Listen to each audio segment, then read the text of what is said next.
Hello, and welcome back to the GTD Podcast.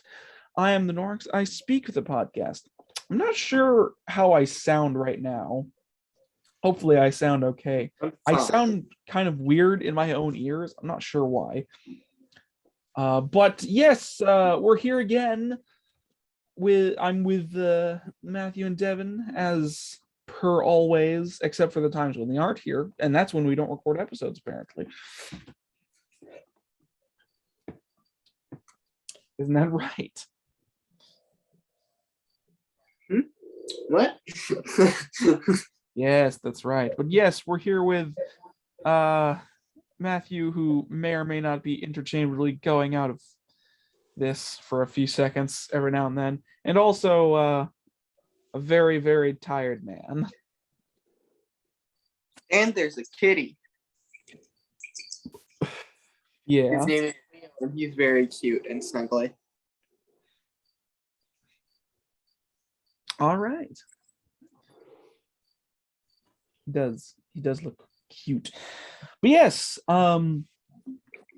so as of per last week's, I mean, do you ever want to give like a belated intro hello, or we just yes, right, those happen.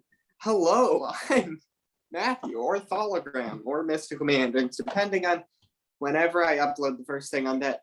But I'm working on the Thologram thing because I thought of a survival thing on single player that's actually fun, or I'm enjoying it so far. I've only recorded 2 videos, but I need to edit them, and I might ask a certain person who is on my screen below and lying on a couch if he'll edit some of it. But you know, they're only 20-minute episodes at maximum. It's 20 minutes of raw footage at maximum. Well, 22 because it's outro. But I see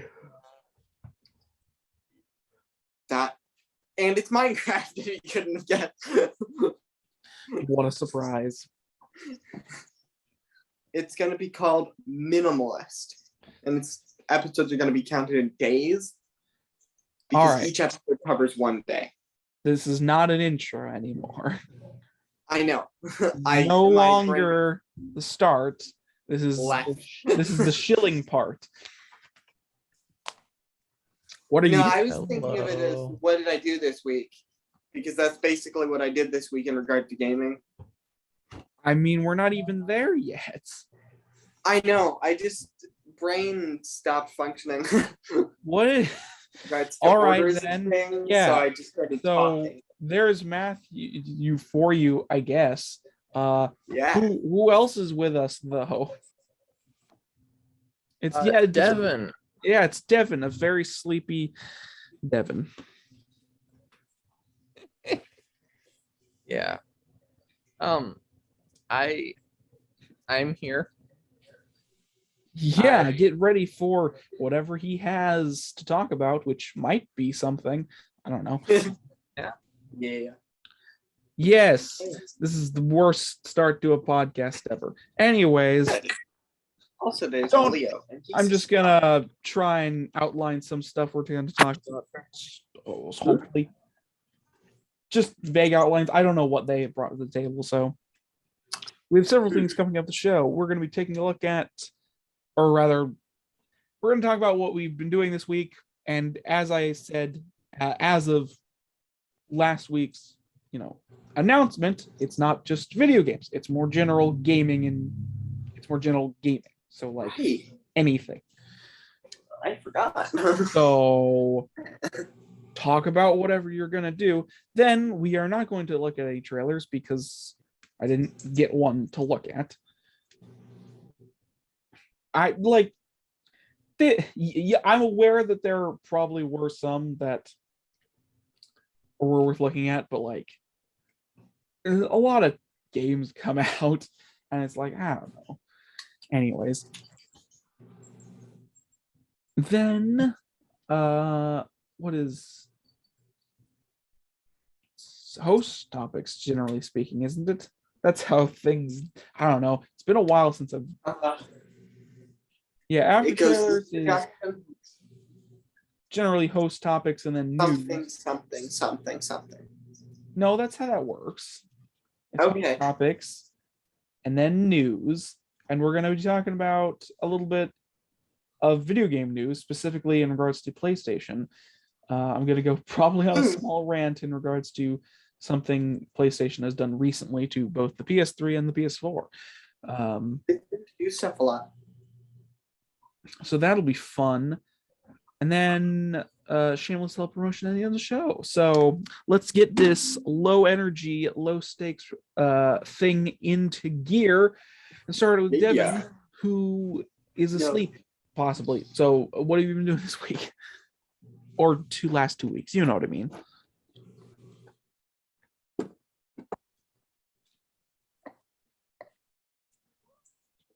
Nothing?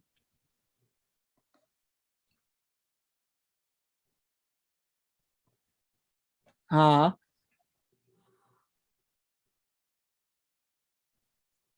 You're muted. Dr. Matthew, there's a truck behind me. Oh. All right, then. Matthew, what have you been up to these past 2 weeks, then? What have I been up to? These past 2 weeks? We didn't do an episode last week. Yeah. 5 D&D sessions.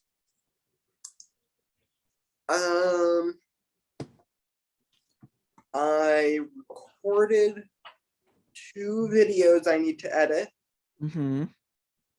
I got my sleep scheduling gear, which is definitely the terms yep, that makes sense. Let's see. I dusted my computer.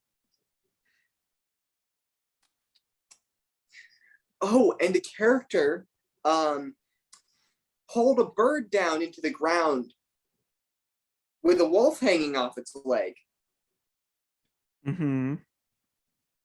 In a D&D session. Wow, Did I that mention sounds the character very was interesting.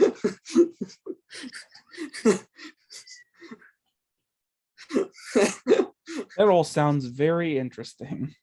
And very normal from my description. Mm-hmm. An elephant pulled a bird down by the leg of a wolf that was hanging off the bird's leg using a blood whip. And that all makes complete sense in context, trust me. Oh my goodness. Freaking meowy cat. Yes. Is that it? Anything to discuss or just that what have you been doing?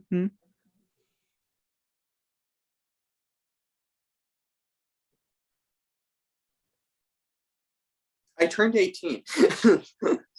Okay. I'm not sure if that was I'm just trying to think of necessary. things that happened. All right then. Well, good for you, I guess. Moving on to Devin if he's available. Yeah. I am available. So what's up? What's been up with the past weeks of 2? Well, I've been doing some editing. But more importantly, I've been doing a lot of writing. And I did not spend very much time on Minecraft until yesterday Mm-hmm. and the day before yesterday. And I did a bit of Bed Wars, and I joined a server. And the greatest thing on Minecraft servers, I did a bit of Minecraft. But the greatest thing happened. I was playing, and I was hanging out with some of these guys that I just met in Discord, and we were chatting, and it was a lot of fun. And I didn't die at all. I was surviving just fine. Just totally fine. I got an enchanted pick, and it was silk touch, and so I decided to go mining. I went mining, came back up with a bunch of loot, started building my house, went back mining, saw some lapis on the ground, decided to mine it while standing on it, fell into lava. Mm-hmm. And so I lost all of my stuff. And then a little bit later, I got all my stuff back, got another enchanted pick with silk touch again, and then died and lost it again in lava again. this time while mining down, while a creeper was walking towards me, and then it Mhm. blew up, and there happened lava next to where I was, and the lava flowed over and blew up my stuff, or melted all my stuff. And I'm just impressed. And then I went mining and got to level 29. I had a Fortune 3 as the next enchantment. I decided that I would go mine quartz in the nether for the last level. Went there, got chased by some wither skeletons, jumped off the edge of the nether fortress into lava, and died. That's an interesting choice, that last one. All three of the deaths were see. really stupid. I'd really easily avoided if I'd just been thinking. See, the first two, at least most players could have that happen to them, probably. Okay. Like, the creeper exploded and the lava floated. You didn't think about not standing on Yeah. it, so you fell into lava. You jumped off another fortress, which is just stupid. I was trying to avoid the wither skeletons. You were more concerned with where to get to than where you're going.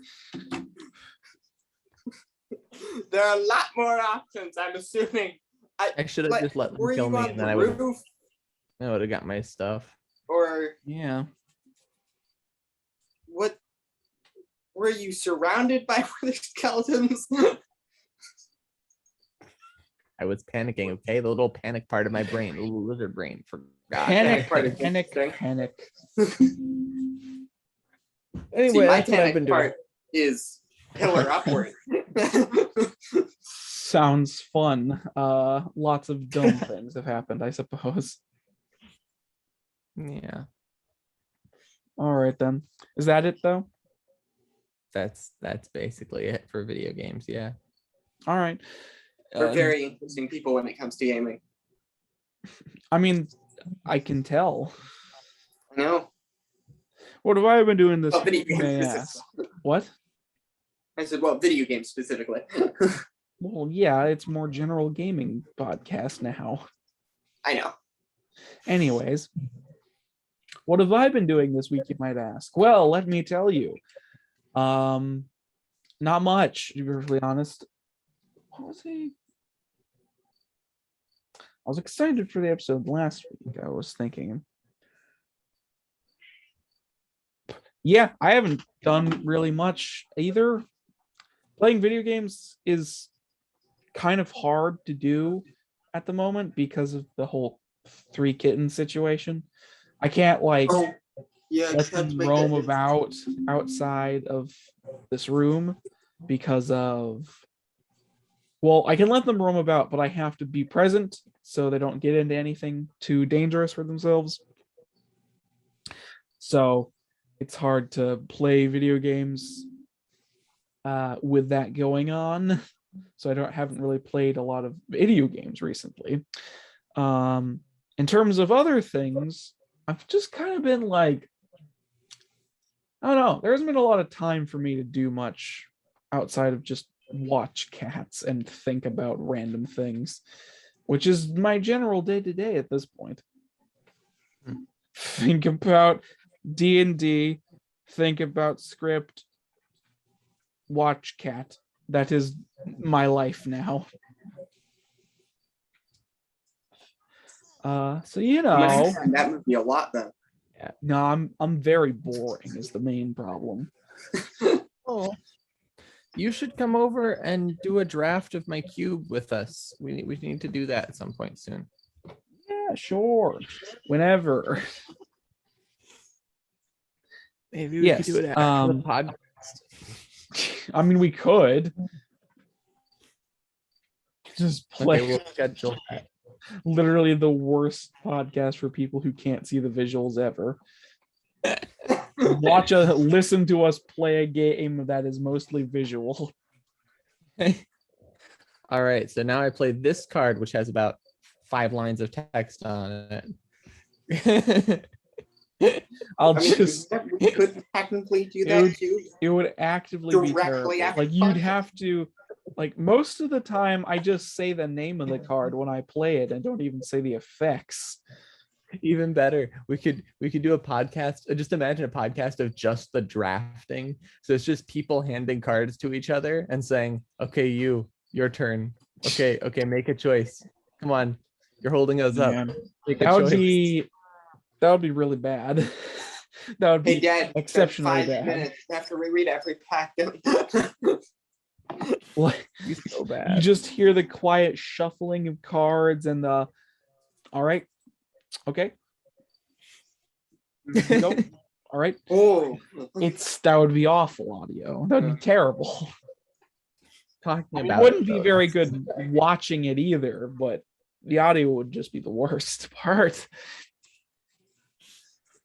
All right, so everyone, I chose this card, which I'm not going to read because it'll tell the other players what it is, but I'll just let you know that it's this card that does Like- things. Yeah, it's real bad. So what have you been doing? Yeah. Well, like I said before, like there hasn't been a whole lot that it has like I've had time for because of the kitten situation. They are a handful on so many fucking levels. But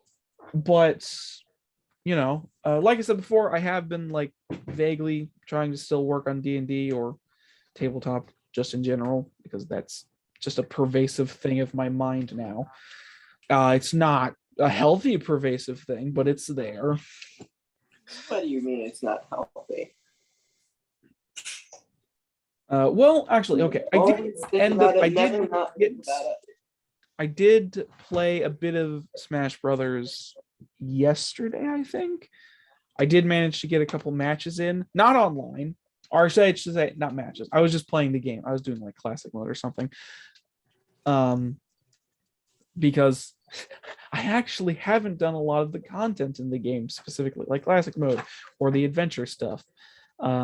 I have all the characters though, and I guess there's a new character coming to Smash, and we'll talk about that during news, I guess. But yeah, what else have I been doing?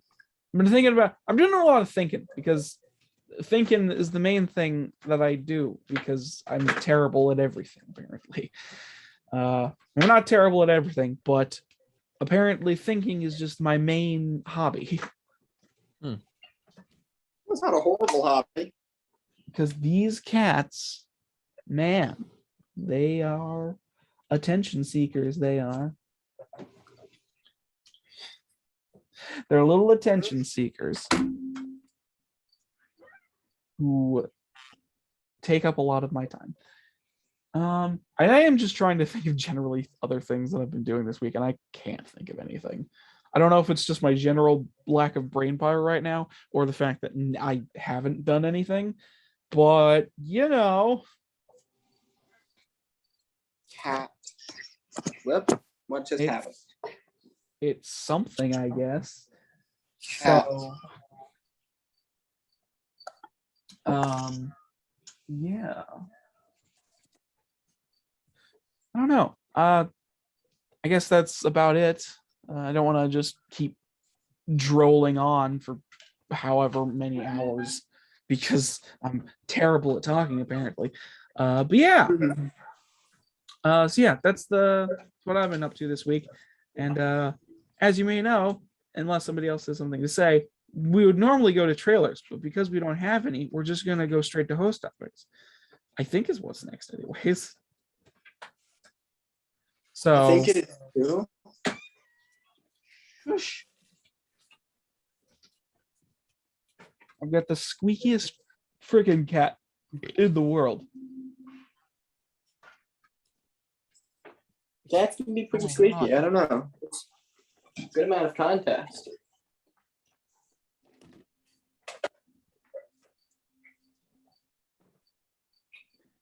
God. Okay. Host topics. Da-da-da-da-da-da-da-da. Music transition. So, anybody got a host topic Okay. or something similar? Yes. Okay. What do you think is a good way? Well, okay, it's a little bit of a multifaceted topic. So first, what do you think is the role of skilled players in multiplayer games? All right. Skilled or advanced players? Hmm? Skilled or advanced players? What do I think their purpose is or place is in multiplayer games? Well, I mean, they kind of exist in their own like bubble generally. Like a lot of games that are like multiplayer focused or have multiplayer elements do have like brackets or like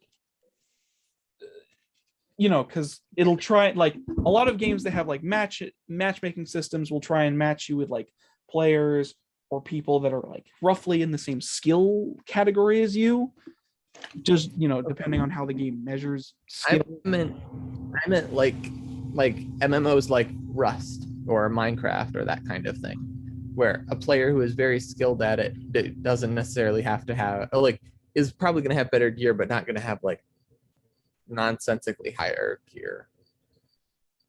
I don't know about Rust actually, but the kind of thing where it's like people who've played it a lot know what they're doing. I mean, yeah.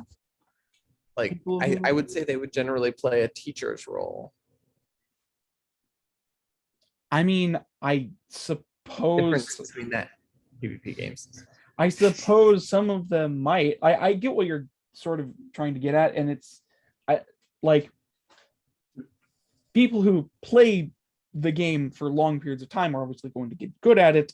And if we're talking about like MMOs or games that like have loot systems or loot grinding systems, there is like a sense of like what's the term, competition almost. It's like, ooh, I have the better gear, or you have like I just from a personal standpoint, and I'm not saying all people who would be in this position would do this, but I feel like most people, maybe not most, a good amount, at least like 30% at most, would, because of the way people are sometimes, be kind of dickheads about it. And what I mean by that is like, because they're inherently better at the game and because they understand how to Not inherently, like what I mean is like it's kind of like it's the types of people that like are really, really good at the game, or like they use tactics to get better gear faster or sooner, and then just dick on people that are lower than them. Okay. I would say that's probably true. Like trolley dickheads that like something that happens in Dark Souls, or I'm not sure if it's really as prevalent as it used to be, but basically there's this whole concept of like people who tried to get really high level gear early on in the game and then just troll around the early starting areas and invade people who inevitably will not have the same gear they do because they didn't like specifically try and do that. Because it's kind of hard to like, in order to get that powerful and be like, I don't remember the term for it. There's a specific term of the type of player it is, but basically they attack low level players because they're technically the same soul level, which is how the matchup works for it. It's the same soul level category, so you're matching with people that are roughly in that category. But because of their inherent knowledge and more, not like they go out of their way to get super powerful, but stay within the range to attack noob and or low level people. Okay, so I was talking about people who want to mentor newer players because I mean, I those think there definitely like. Here's the thing. I was I think like those definitely exist. And like I said, I think there are 3 or 4 different things. There's personally, the trolls. I was gonna say personally, like I don't want to be like too generalistic when it comes to this, but there's a lot of people like that. And Yeah. like I said, it's probably like 30% of any given game or whatever. Maybe less. I don't know. Okay, I was gonna say there are trolls, there are tryhards, there are the griefers who just want to make people miserable, while the trolls just want to play around and have fun. And it's very the trolls and griefers are very similar, but they're not the same. I suppose. And then there are the mentors who want to teach new players. And then there are probably like the like I guess you could even call them like masons, the people who want to build almost their own game within the game, so they want to change the way the game works. Yeah. Those would be kind of cool. Oh, and then there are the forum posters and the glitch Yes. I suppose find. the glitch finders. I found it. Yeah, I mean, I do get where you're coming from because Uh-oh. what? Uh-oh. What's going Oh, on? there you're back. Everything went. Ah, it's fine. Nothing's wrong. What are you talking about? Look at this. Yeah, what are you talking about? Fucking squeaky jackass. Okay. So where was I? Yes. I do like mentor type figures in game, like people who get very good at games or are just long-term players. Definitely, they don't have a responsibility, but like they do have that opportunity to be mentors to other people who just want to know how to play the game. You know, those types of people definitely exist. I would say it does kind of depend on the game. However, as to how many or how willing they are to help new people. And that was the next part. That was the second question: is how do you think this is the much more complicated one, which is how do you think you can design games to encourage a specific type of player behavior? So like encouraging players to be either mentors or not, because the thing is it's really there's a fine line between someone being a mentor and someone being a I'm going to teach you how to do things because there's a correct way to do things, rather than just giving someone the basics so they understand how to play and then maybe showing them some tips and stuff. Well, I don't know. I mean, in terms of game design, one of the best ways to incentivize cooperation is give a reward for it. Because humans are fucking monkey-brained idiots that jump at rewards like nobody's business. Nobody's business. Yep. No, like that jump at. You know what I meant. Nobody's business is not the correct. It works. It works, but yeah, like any game that tries to do more of a social experiment than anything else is always going to be hilarious to me, because it just like. It's one of those weird things where when you put humans in a situation that could invariably happen in the real world, but because there aren't any consequences to their actions, they just do whatever. It's a very good social experiment. And I'm not saying everyone would react like that in the real world, but it is very interesting to look at that sometimes. So, but sorry, getting back to what you were saying is that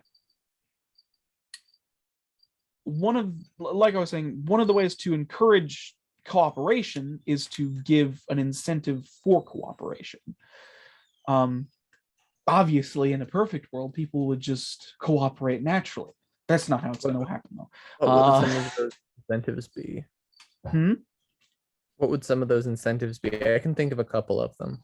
Well, let's say that it's like an MMO, and like you're like halfway to max level or something, and you come across a new player who's just joined the game and he's just got out of the tutorial area, and he's like asking for help, or he has like a thing over his head that indicates he is new.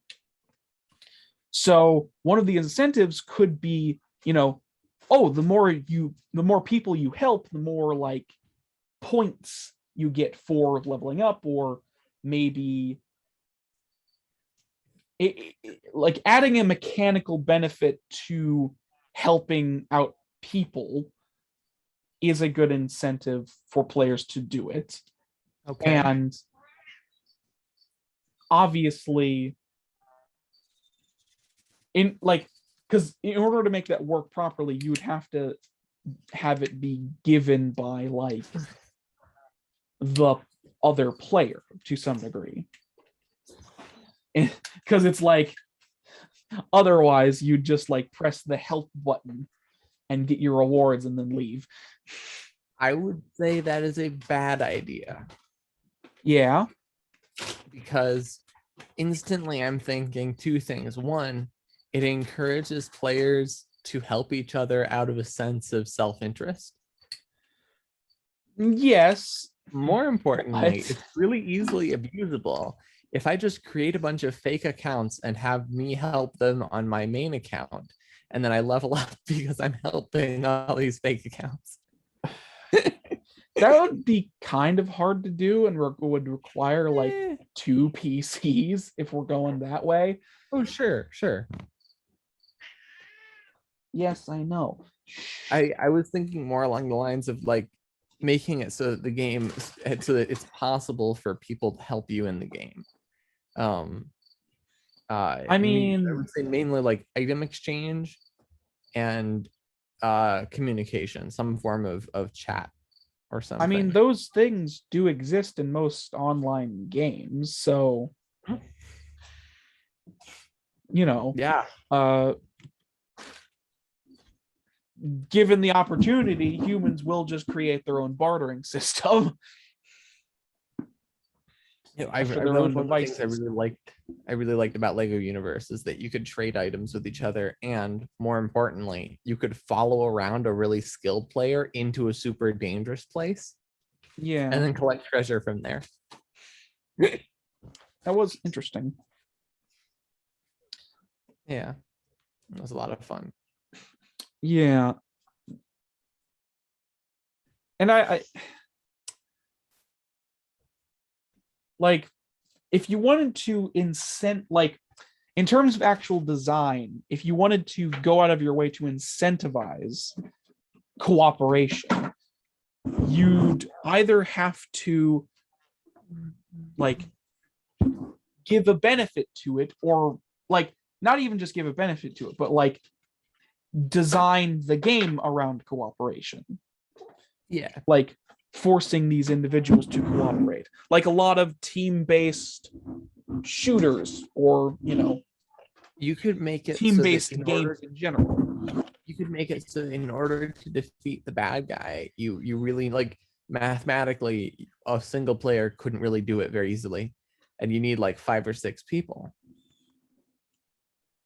Yeah. Mhm. And so then you could gather players to go battle the dungeon or whatever. That could work. Yeah, that would be interesting. But so, or you could make it so everyone's specialized, so that when like there's a certain point in character creation where you have to go down a specific route, and so you need people from other professions in order to complete the full game. So that I've thought of some. I've like as a person who likes to think about game design, let's go with that. I can't even bring myself to say would be game designer. I can't. It's just not a correct title. Wannabe game designer. That's less disrespectful, right? I guess. But I have always thought of a concept for a game that like forces cooperation in the most overt of ways. Like Hmm. each person is a specialized individual that needs to be on the team in order for you to be successful. Because if you don't have them, you will be at a disadvantage if you're lacking a teammate, especially one of the more crucial roles, you'll be at a disadvantage opposed to the other teams. So an idea I've had for a long time in regards to game design is like, so you have a team of like 5, and it's like a first person, like, I'd like to point out I came up with this idea before Battle Royale was super all over the place. But what I came up with was essentially a Battle Royale, because it's like a big map with teams and they kill each other or whatever. But my idea was, in regards to that, is that you have a specialized team, and obviously I guess you could get your friends together and do this. That would, I guess, garner more cooperation, but you could do it with random people. But you have like a specialized unit of like 5 people. And out of these 5 people, one of them, so it's a first person game for the majority of it, but one of the players has a special role that allows them to be a third person camera. Basically, out of this group, one of them has more like vantage than the other people. They can see more than the people in first person because they're in third person.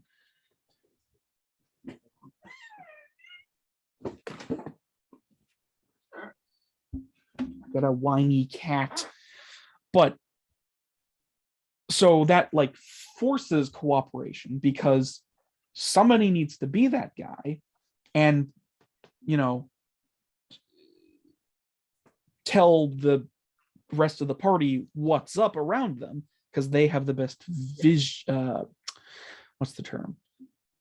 Like best visual range, I guess. Words are blanking on me today for some reason.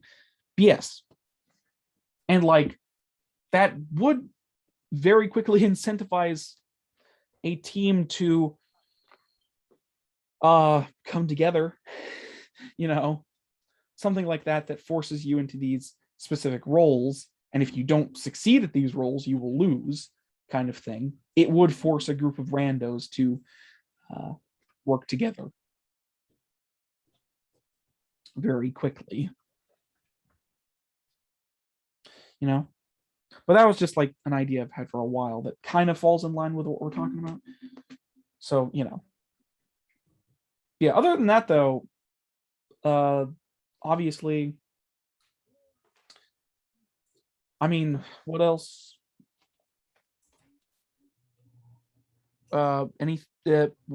Jesus, this cat is distracting me. What I'm trying to say is, like, is there anything else like to your thing? Like anything more? Like, where were we? We were talking about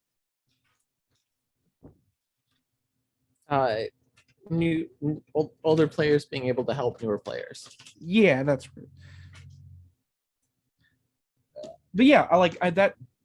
Just to like get back to it real quick. Yeah, I do believe that type of player does exist, and obviously, most of the time, it's just out of kindness, Yeah, because there is, and because the game didn't prevent it from being possible. Yeah, exactly. So communities will sort of self-regulate themselves sometimes. There's fucking sun just on my face. This is the worst. So yeah, no, that's a good answer. I think it's, yeah. I've like lost my train of thought for some reason. All right, yeah, the experienced players in, where's my water? Whatever. I have genuinely lost my train of thought. I don't know why. I'm just blanking on everything right now. Yes.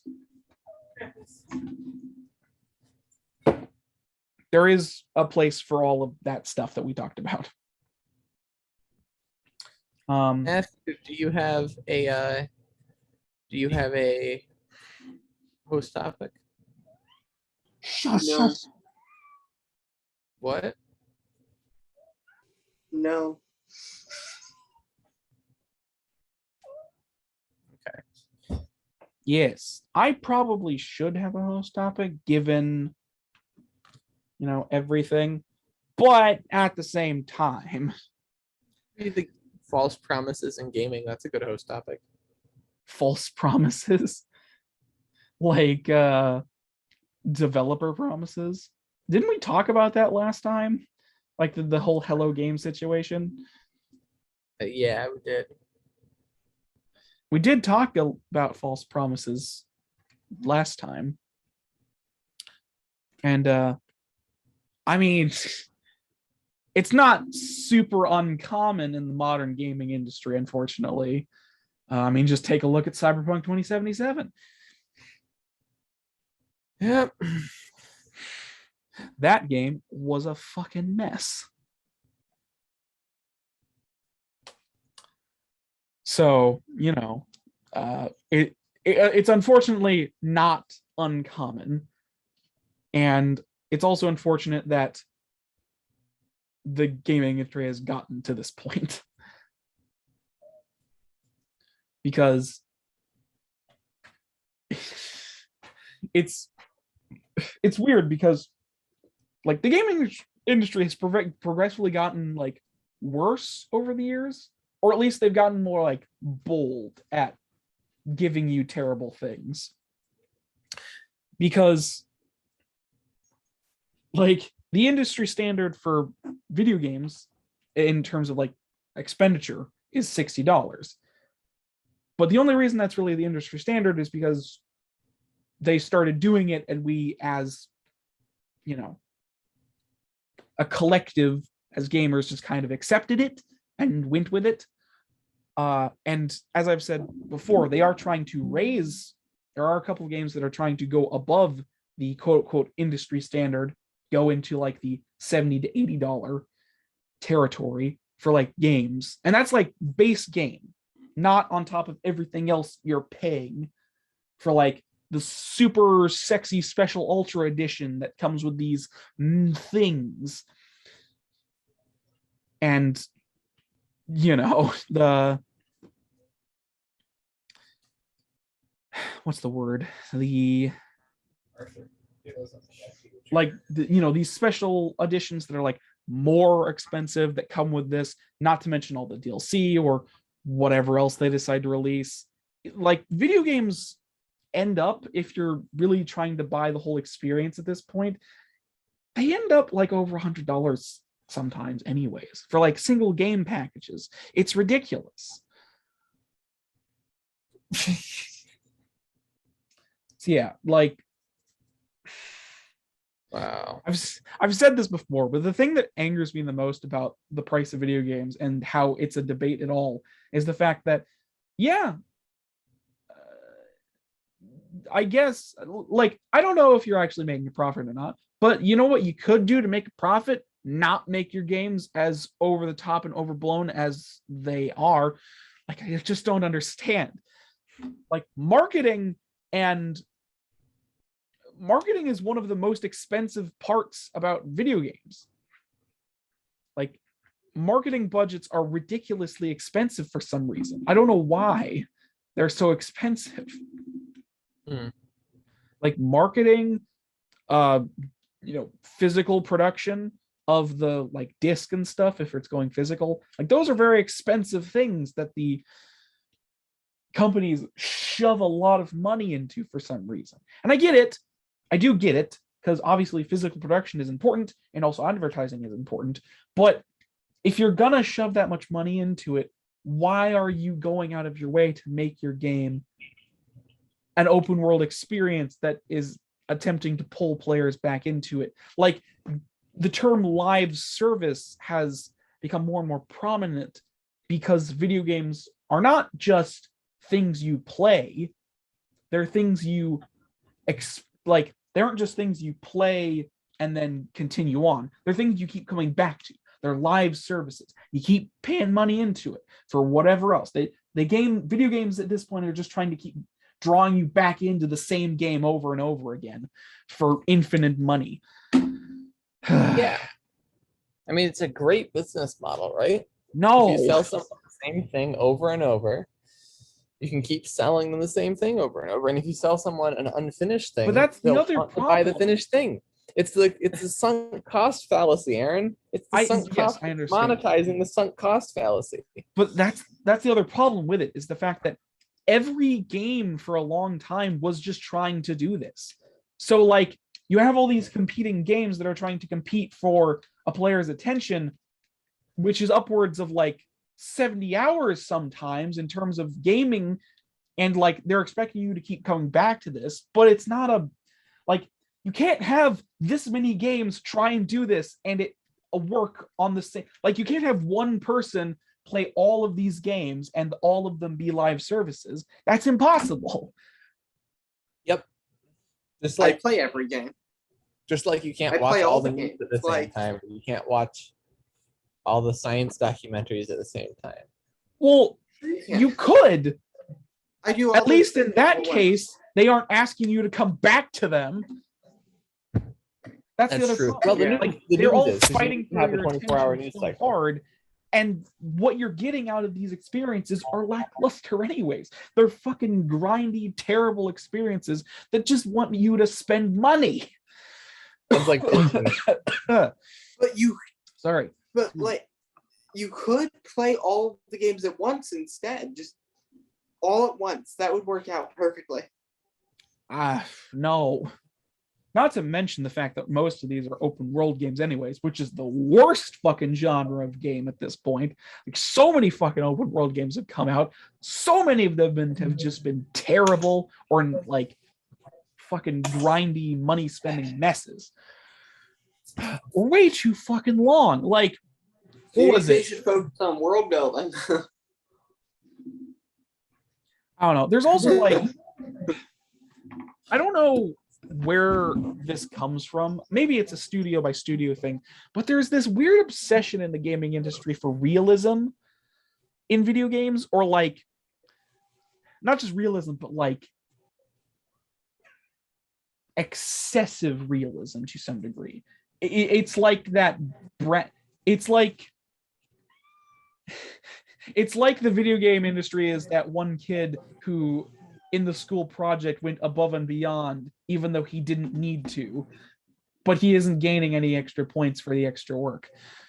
So it's like Rockstar, for instance, like Red Dead Redemption 2 was stupidly had a stupid amount of attention to detail that was very unneeded and only really made the game suffer as a result because the controls were like so I'm not sure if it's all Rockstar games, but a lot of Rockstar games tend to have like a weird control style in regards to like the movement of your character. Like it's trying to be semi-realistic. It's like, oh, you know, your character speeds up, but they don't just stop in place. They like slow down a little bit before they go forward, or, you know, hold on a second. Okay. Shut up.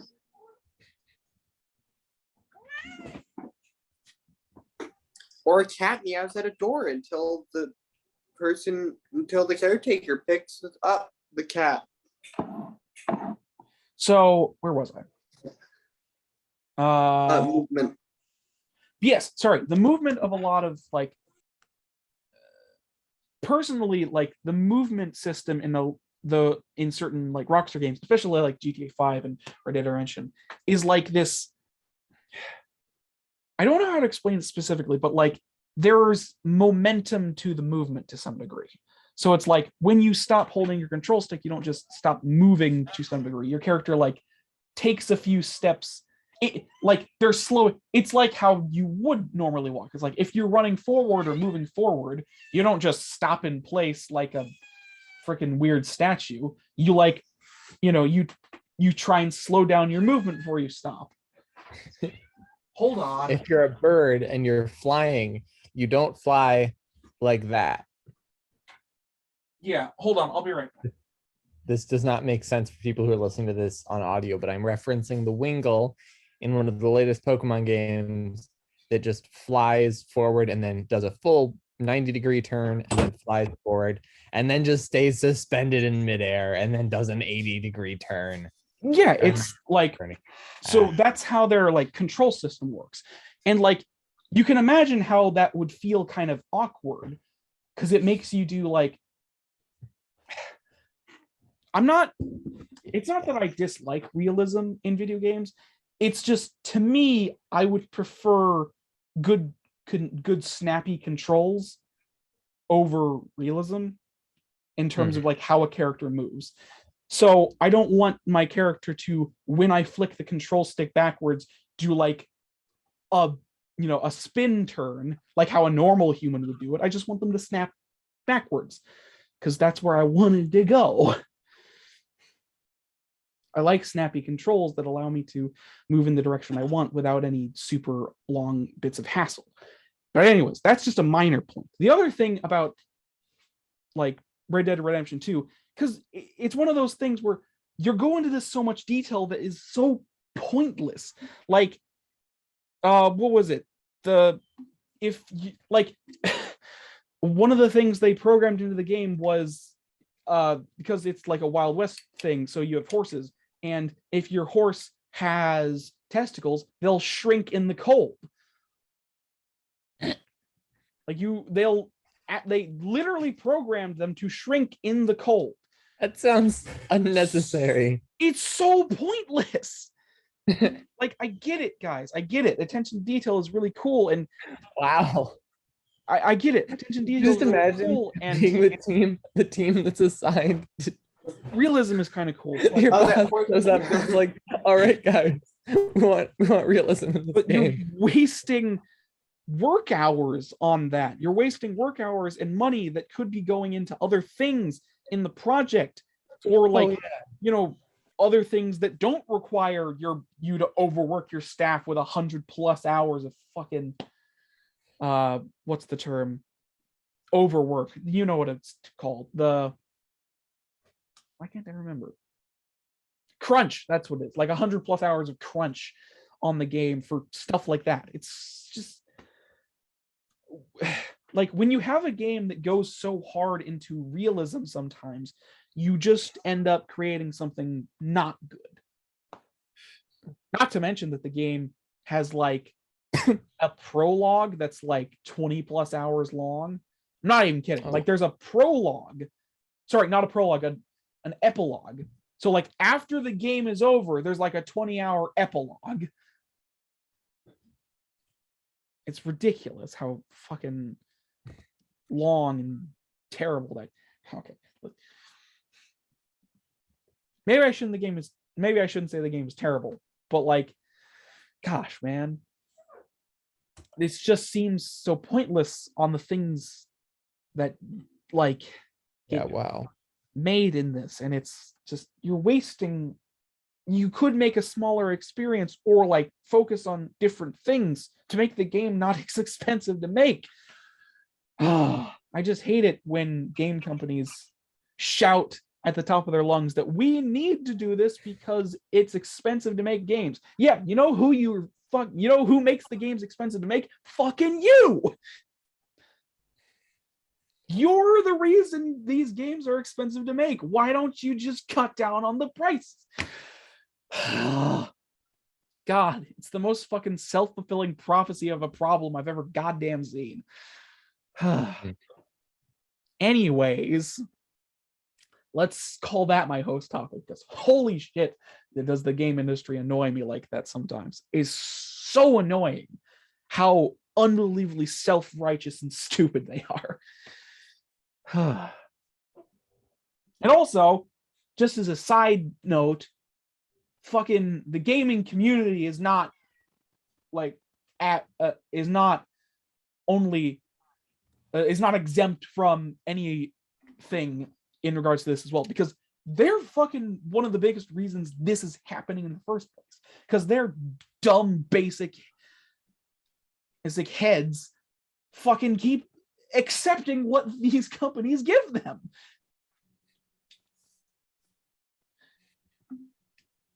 it's like with like preservation of games. It's like the gaming community as a whole doesn't seemingly care that much about self-preservation, so neither do the companies.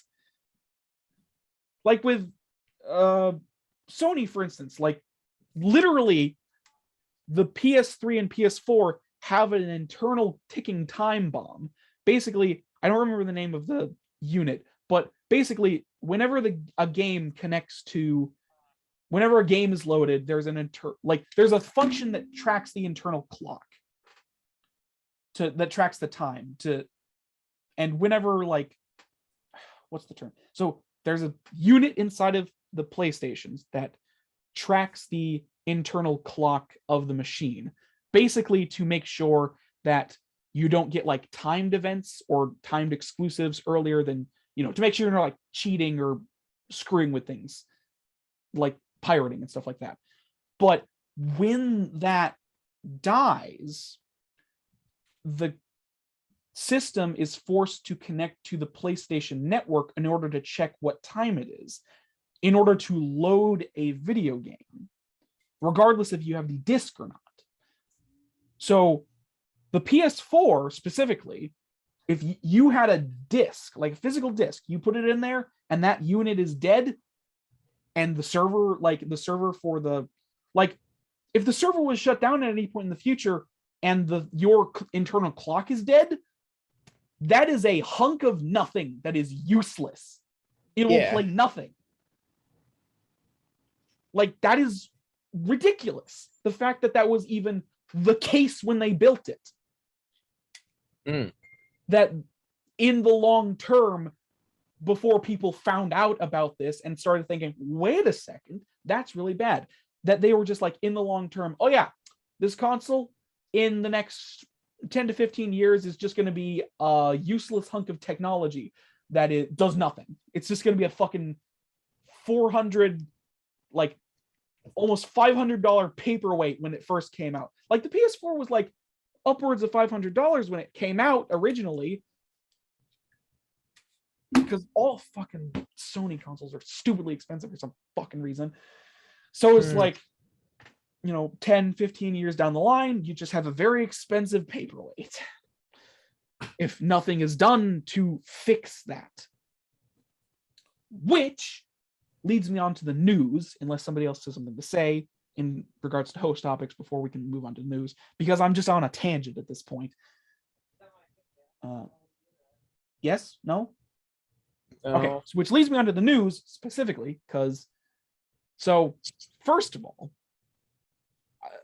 I know I'm going off on PlayStation for this, but they did update the PS4 to not have that happen. So there was a system software update for the PS4 that made it so the internal clock does not have to be, basically, when the internal clock inevitably dies because of technology, you don't have a hunkless piece of nothing, essentially. So they did a software update for the PS4 to make it so preservation is more, what's the term? Like, there, essentially. I'm losing my freaking mind. But that was like a week ago at most. So PlayStation did come out with a system software update that updated the PS4 to where it does not need to connect to the servers in order to load a game.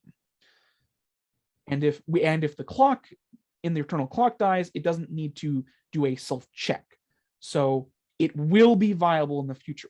But that doesn't stop it from being a dumb design choice in the first place. I'd like to point out the PS3 also has this problem, but it was less of a problem than the PS4, because at least with the PS3, you could, in theory, still play things. But with the PS4, it would have been literally useless because of a lot of the system's requirements. But anyways, yes. So that's a bit of news. So that happened with the PS4. And I guess I'll say I'm done with my rant about that because I've been going off for like probably 20 minutes. I don't know. Yeah. No, I'm not done because I want to freaking rant about the gaming community as a whole really quickly because it angers me so much how short-sighted the majority of the gaming community is. It's so frustrating to just look at this community and watch them just kill themselves essentially. Like they just accept what these companies give them, and they seemingly are like, a lot of people in the gaming community seemingly just are like, put the game on the new console. I don't want to go back. Put the game on the new console. I'll happily buy the game again and again and again, as long as it's on the new console. I want it on the new console. This sentiment kills me every time I see it, because whenever I see it, I just think, you are actively causing the destruction of the gaming community by having this thought process. I hope you realize this. Have a nice day. Just, God.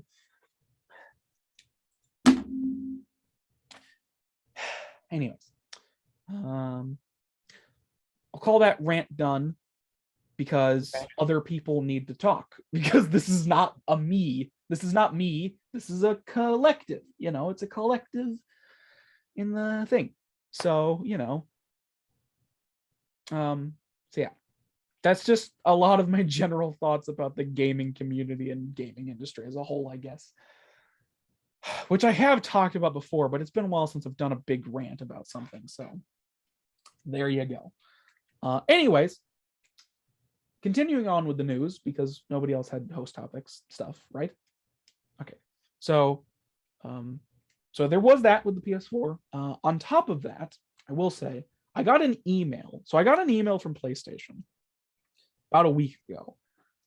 Not like a business email. It was like, it was talking about like an update they're making to the PlayStation 3 type stuff. So they sent me an email and said, you can no longer, the only way to add funds to, so the PS3 has an online store, which back in April was under fire a lot because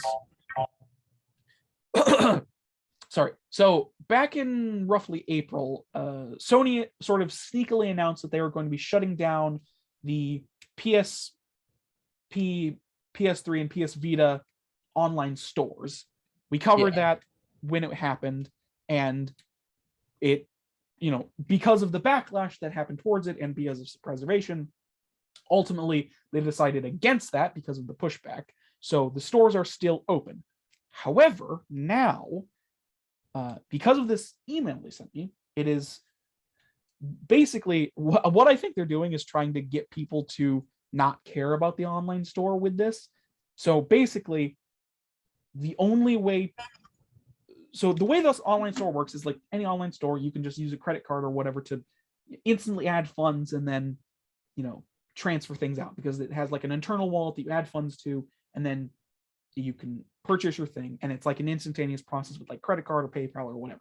So, but now with the new system, the only way to add funds is to actually add funds to your virtual wallet and then use the funds on something. So you can't just directly pay for something with a credit card or PayPal. You have to go to the PlayStation Store website or something similar, add funds to the wallet, and then use those funds. So it's like a double-step process now. So it's not as convenient to just buy something off the store. So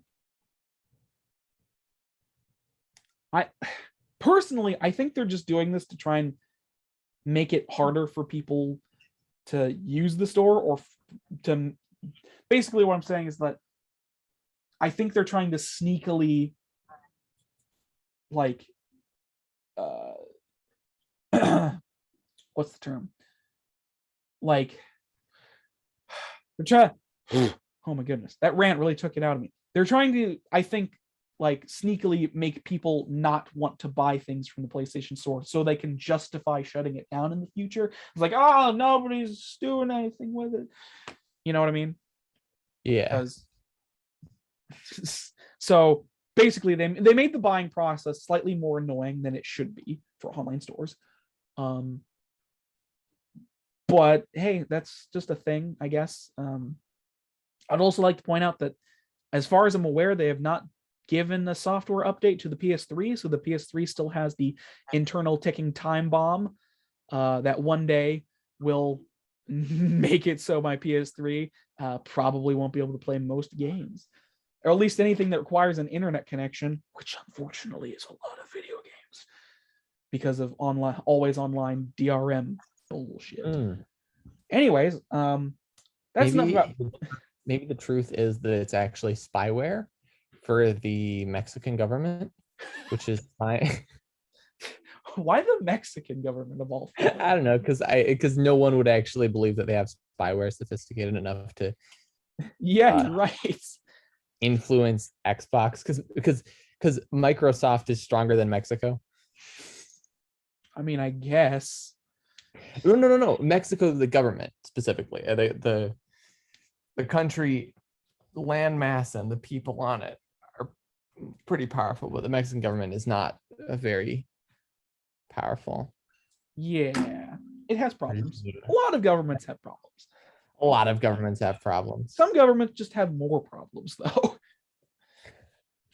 John and I were talking about how if like he was talking about there was some guy, some like talk show host was out and just talking with a mayor, or not a mayor, a president of a like an island nation, and I think it was New Zealand, and he was just New Zealand president, and it was like, yeah, just one guy in Congress has more power than the entire president of New Zealand, because the president of New Zealand isn't like an autocrat. They don't have supreme power. I see. In fact, they don't have that much power. It's weird. It's really weird. Oh, it's New Zealand, ain't it? I can't do a New Zealand accent. Yeah, that's. Sorry, that's off topic. It's incredibly off topic. Yeah, but I went on a big rant about fucking many things, so I'll let you have it. Ooh, what do you think the best GUI is? The people of New Zealand probably like video games. That's good enough. What do you think the best way to do a complex GUI? That's true. DUI? What do you think is the best way to do a complex HUD? HUD or DUI or what have you. Yep. I mean, there's been a lot of simplistic HUDs that serve their function and purpose over the years. But if you want to do a complex HUD, I mean, I'm not sure. I honestly can't think of why you would intentionally make a complex HUD unless, like, well, I mean, if you have a lot HUD, like even a HUD that has a lot of things on it should be simple. Like, well, sure, but what I mean is, if you make a game that's complex, you'll want to make sure to have the ability to do complex stuff. Well, yeah, obviously, it's just have a lot of, you know what I mean. It's. What do you think the best way to do that is? Just a mass of buttons all over the screen. Obviously, no, I mean, like, if you're making an MMO, you could always go that route, which is like you have your bar and it has all your powers in it, and it's like this massive thing, and each of them are connected to like a button, but like you can have shortcut keys to all of the different things and stuff like that. So it's like you have your 1 to like 9 and your F1s to 4 and stuff like that for your powers and other things. I mean, they look weird and complex to me, but that's just because I'm an MMO guy. Realistically speaking, most MMOs have very similar HUDs because it's a standardized thing at this point. And a lot of people just either enjoy or understand that type of HUD. Okay. I mean, if it's a game for PC that requires a lot of button presses, actually, there's something interesting you might find is that you could go a very old school route with this, which was there are these old like flight simulator games or space flight sims kind of things. They're like Star Wars or whatever. I don't remember the exact name of the game, but like the game, like these are games that came out in like the 80s or 90s or something like that. So the game came with like a printout of like a keyboard. Basically, like you put a piece of thing over the top of your keyboard to like demonstrate what cool. or what. And it's like it's like an in real life HUD that tells you what buttons do what, and it's like this big thing. And like it's super weird and complex, but it's a very interesting bit of gaming history. So you could do that in the modern day. It would confuse the fuck out of a lot of people. But yeah, but it would work. It could work. I mean, it would completely work. Especially if it's like, you know, it would completely work. It's just not, I don't think a lot of people would adapt to it though. That's not practical. Not really.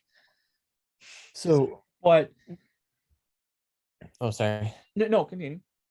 Would you say that the best way to do it is to have either a ton of drop-down menus, which also is very similar to just having a ton of confusing stuff, or to try to simplify it as much as possible and just cut features?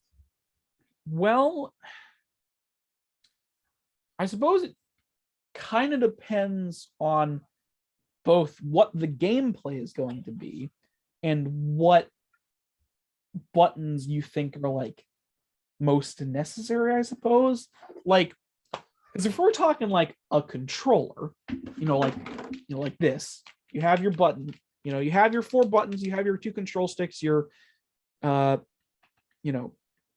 pad, and your 2 back buttons.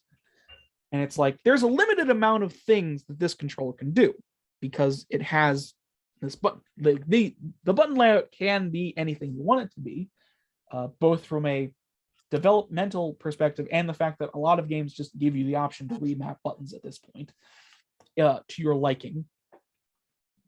But if we're working with like a keyboard, there's a lot more options there, and it gives you a lot more like room to make something complex yet simplistic at the same time.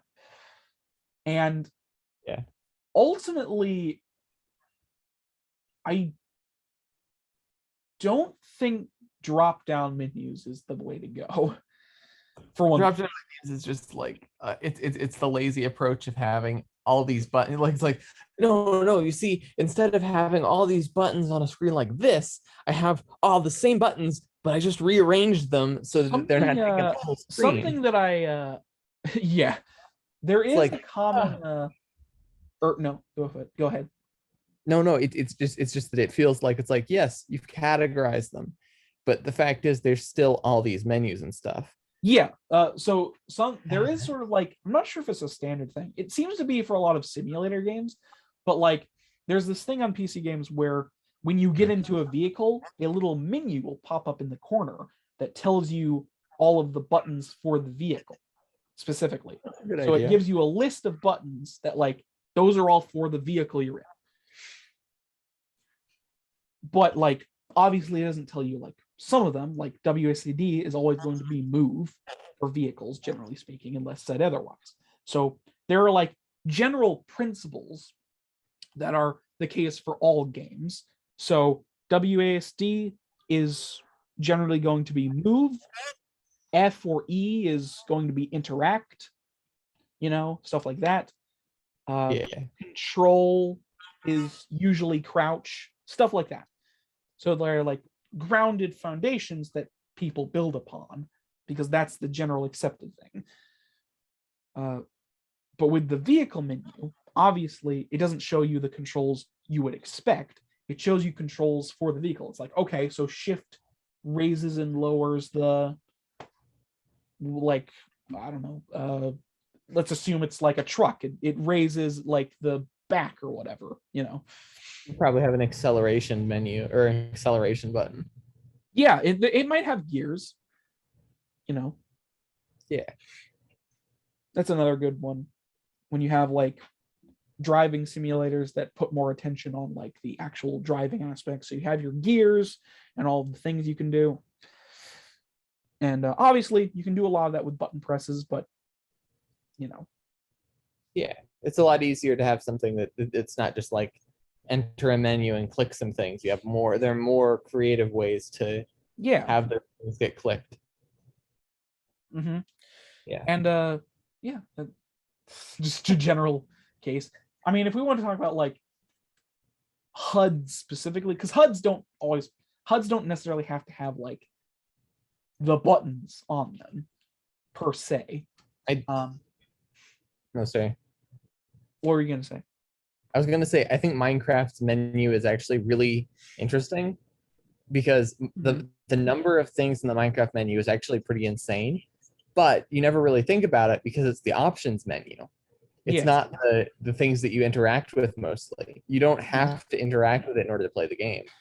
And so the actual core gameplay is just you hit E, you open an inventory, and what? There's like 39 or 38. No, how many inventory slots are there? There's a bunch of inventory slots. 36, I think. There's no like substantial difference between them. And then you have the craft. Sorry. I hate the fact that I know for a fact it's 36. Okay. I only know that because of a mod, so. Well, I know it's 9 times 4. I just didn't want to do the math. No, it's just one of those things where you realize, like, God damn it, I knew that. Otherwise, it's 27. Why did I know that off the top of my head? 9 times 4 is 27, not 36. 9 times 4 is 36. Do the math again. No, yes, it is. But you know what I mean. I don't know what you know what I mean, Devin. Where it's just like, where it's just like you'll randomly say something and be like, "Oh, that was correct." Damn it! Why do I know that? Yeah. And you'll be like, God damn it, why? Why do I know that? It was like with like a television series. I was talking to somebody a while ago, and a television series I watched was brought up, and I was like, oh yeah, there's this like weird thing that happens, and it's like it's like this amount of episodes long, and they were like, yeah, that's right. And I was like, God damn it, why do I know that off the top of my head? It's just sometimes you just like, why do I know that? Anyways, but HUDs, HUDs, Minecraft, that's where we're at. So math is hard. Yeah, Minecraft's menu, or just like HUD and just general stuff, is pretty sleek for how kind of terribly optimized that game is. It does have a pretty sleek design in terms of its menu and HUD. But and then the options menu is in a different spot. Yeah. And it's all I mean, it might just be that I have a lot of familiarity with it, but it still feels hi Grandma. It feels very simple. I mean, it is very simple because I have played other games. To play Minecraft, you need to press 5 buttons at most on the keyboard. Have you ever seen people play EVE Online? I have not. However, I know EVE is incredible. Like, EVE is one of those games that has these incredible overarching stories that come out of it. They're like these incredible stories that like people tell, and it's like, oh my gosh, that sounds amazing. How did that happen? And then in reality, it's incredibly boring for the average person because it's these incredibly slow slog of like it. Like the learning curve in that game is like a sheer cliff. It's like, it's not a curve, it's just it just goes directly up. It's not it's not friendly. Okay. Which Galactic Empire do you want to join? Galactic Empire? Yeah, which Galactic Empire do you want to join? That is one of the cooler things about it, is the fact that it is this own universe that basically the player base, like it is interesting how the player base itself is basically the moderators of the universe. Player-made laws, all sorts. It's amazing. Player-made laws, like all this, like Eve is a very cool concept. I just don't think it's very fun to play or learn. No, I know. It's niche. It's for the people who want to do that. Yeah. Or be cogs in the machine, in the digital machine. Yeah, it is super fun to hear stories about what happens in Eve, though, because it is crazy sounding. It's just unfortunate that the reality is so much less exciting than what it sounds like. Yeah.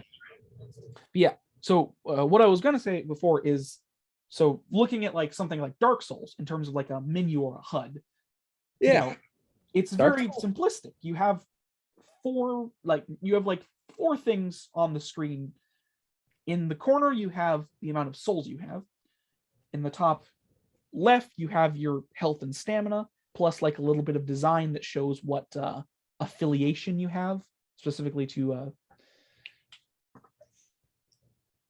I can't think of what it's called. And then in the bottom right, you have your tool that you're using in your hand, and that can switch between the different things. Yeah, and then in the bottom left, bottom left, well, that little like triangle of like shield, weapon, shield, magic item that like okay, that's in the bottom right. Okay, never mind. Just saying. No, you were right. You just got it the wrong way. Because if you look at the screen, it's in the bottom left. I think you're right. It's the bottom left. I got left and right confused. I got left and right. No, it's fine. Like, listen, you have the right to be confused about it since you haven't really played Dark Souls that much anyways. But like you have that, and something that like it's weird because I barely noticed it, but it does actually have the buttons on that HUD. Like it has like square and triangle for like the use item and use the top thing. It does actually have really nice. It's something that I barely noticed because it's so instinctual at this point, though. Like I like barely noticed that the button prompt is even there. Very nice for new players. And then you have like the sword and shield, and it's this very nice little HUD that is very simplistic. I mean, some people might even call it ugly because of how like it's very like square to some degree, but it's very simple and it works. And it does look nice for the purposes of the game. And then you open your inventory. Yes, and it does not pause the game when you do such. Oh. So you have your inventory, and like, I get why the HUD would be confusing, or like the inventory system would be confusing for like newcomers. Yeah, but like, it's not a huge learning curve. No, it's like you have your like actual like inventory menu that shows all of the things and interacting, and then you have like your equip menu where you can equip things to your character and look at your stats and stuff. Yep. So overall, I think Dark Souls' HUD looks super sleek and nice and maybe a little dated depending on how you think about it, because yes, it's basically just square rectangles that have like a dark hue to them. I get that it might technically look cheap and ugly. Aaron, it works, it's functional. Graphics don't sell games. What are you talking about? They do to some people, and that's the disappointing fact. Yeah. Well, I mean, if you've ever tried to play NetHack, you'll understand why graphics sell games. Yeah. No, I understand why graphics sell games. It's because the majority of the gaming community are fucking mindless idiots. Hey, I met someone who honestly said they enjoyed the last season of Game of Thrones and they thought it was good. There's always an idiot. And I've met someone who thought the old and honestly enjoyed the Rise of Skywalker, Last Jedi, or whatever the heck it was called. Actually, I mean, I've told you this before, but did I ever say this on recording? I don't really care if I did or not, but when I came out of Rise of Skywalker, I realize that it's physically impossible for me to hate Star Wars because even with all the flaws of the new trilogy, I still had a fun time in those films. I like them. I understand they're bad. I like them. It's perfectly reasonable. Like, I like Rise of Skywalker. It's ridiculous, terrible, and is just essentially a plot point jumping movie. You just jump from place to place to place. Stuff is just happening. But I still enjoyed it. I don't know. I like the prequels, and I will actually say that at least 2 of them are decent movies. Like, actually kind of good movies. Yeah, Attack of the Clones is really boring. Attack of the Clones is my favorite movie. Okay, fine. I think I might just have to like deleted all the boring parts out of my brain, though. I will say, honestly, I'm not sure if it's just because I'm not even sure if I can say I grew up with the prequels, because I had them technically, but I don't remember which Star Wars I ended up watching first, so it doesn't really matter. Ultimately, though, I never found Jar Jar Binks as annoying as people think or say he is. I do enjoy all 3 of those films quite a bit. The dialogue is pretty terrible, especially the romantic dialogue. I will wholeheartedly admit that. No, the romantic dialogue is just not part of that movie. Just pretend it's not. Like, the romantic dialogue in all 3 films is always terrible. It's mean, but it's memorable. I just like those films. Like, I'm not sure why. It's just physically impossible for me to dislike anything Star Wars related. I think the reason I like the prequels so much is because they have like and this is something that like it doesn't have to do with the details, the way the story was told, because I can agree that like the execution was kind of bad, especially like some parts. In terms of writing, outside of the fact that Palpatine was playing like 4th dimensional chess the entire time. The writing of the series is technically quite good. It's just the directing that makes it fail the most. Yeah. There's like a great interview with Martin, not Martin, that's not his name. George Lucas. Yeah, with George Martin. George Martin. George L.L. Lucas. George L.L. Lucas. So George there was Lucas Martin with Lucas, and he was talking about the prequels, and he was criticizing them, and he was surrounded by yes men who were all telling him that his critiques of his movie were not. That is something that was good. That is something that comes out, is the fact that that is something that happened. Like, Lucas, when he was directing those films, tried to surround himself with people that were constantly criticizing him. But the problem with it is because he surrounded himself with fans of Star Wars. The original trilogy had come out. Lucas was put up on a pedestal as like this god among creators and directors, and it's like, it's his series, even though he only directed the first one, and the only reason that film is as good as it is because of people helping him. That's the point, is he was able to coordinate this masterpiece and let people correct him. Yeah, that's the thing. It's this. Yeah. It like, the first Star Wars film is kind of a miracle, honestly. If you look at the backstory of it, it is honestly a miracle that it even is as good as it is. So you're saying that you believe in God, or some kind of God, the Star Wars God that exclusively exists to make. I believe in the Force. Thank you very much. Star Wars good. I believe in the Force. Thank you very much. The Force caused the miracle of Star Wars to exist in order to tell us. Darth Plagueis the Wise, used the Force to birth the Star Wars. Star Wars doesn't have a parent, have a father, just like Anakin. He was birthed from the Force itself. They just like impregnated it into George Lucas's mind. He's like, comes up to his wife and he's like, "Wife, I'm pregnant with a baby," and she's like, "What? A mind baby?" It's really stupid and kind of hilarious. Anyways, very about I can't hate anything Star Wars, apparently. Where were we? Yes, Dark Souls HUD. What did you bring up after that? How did we get on Star Wars? Battlefront 2. No, I have no idea. Whatever. Anyways, what I was saying about its HUD is. Oh, I remember now. We were talking about Things that we liked. Yeah. We never picked stupid people. We started talking about Star Wars from stupid people.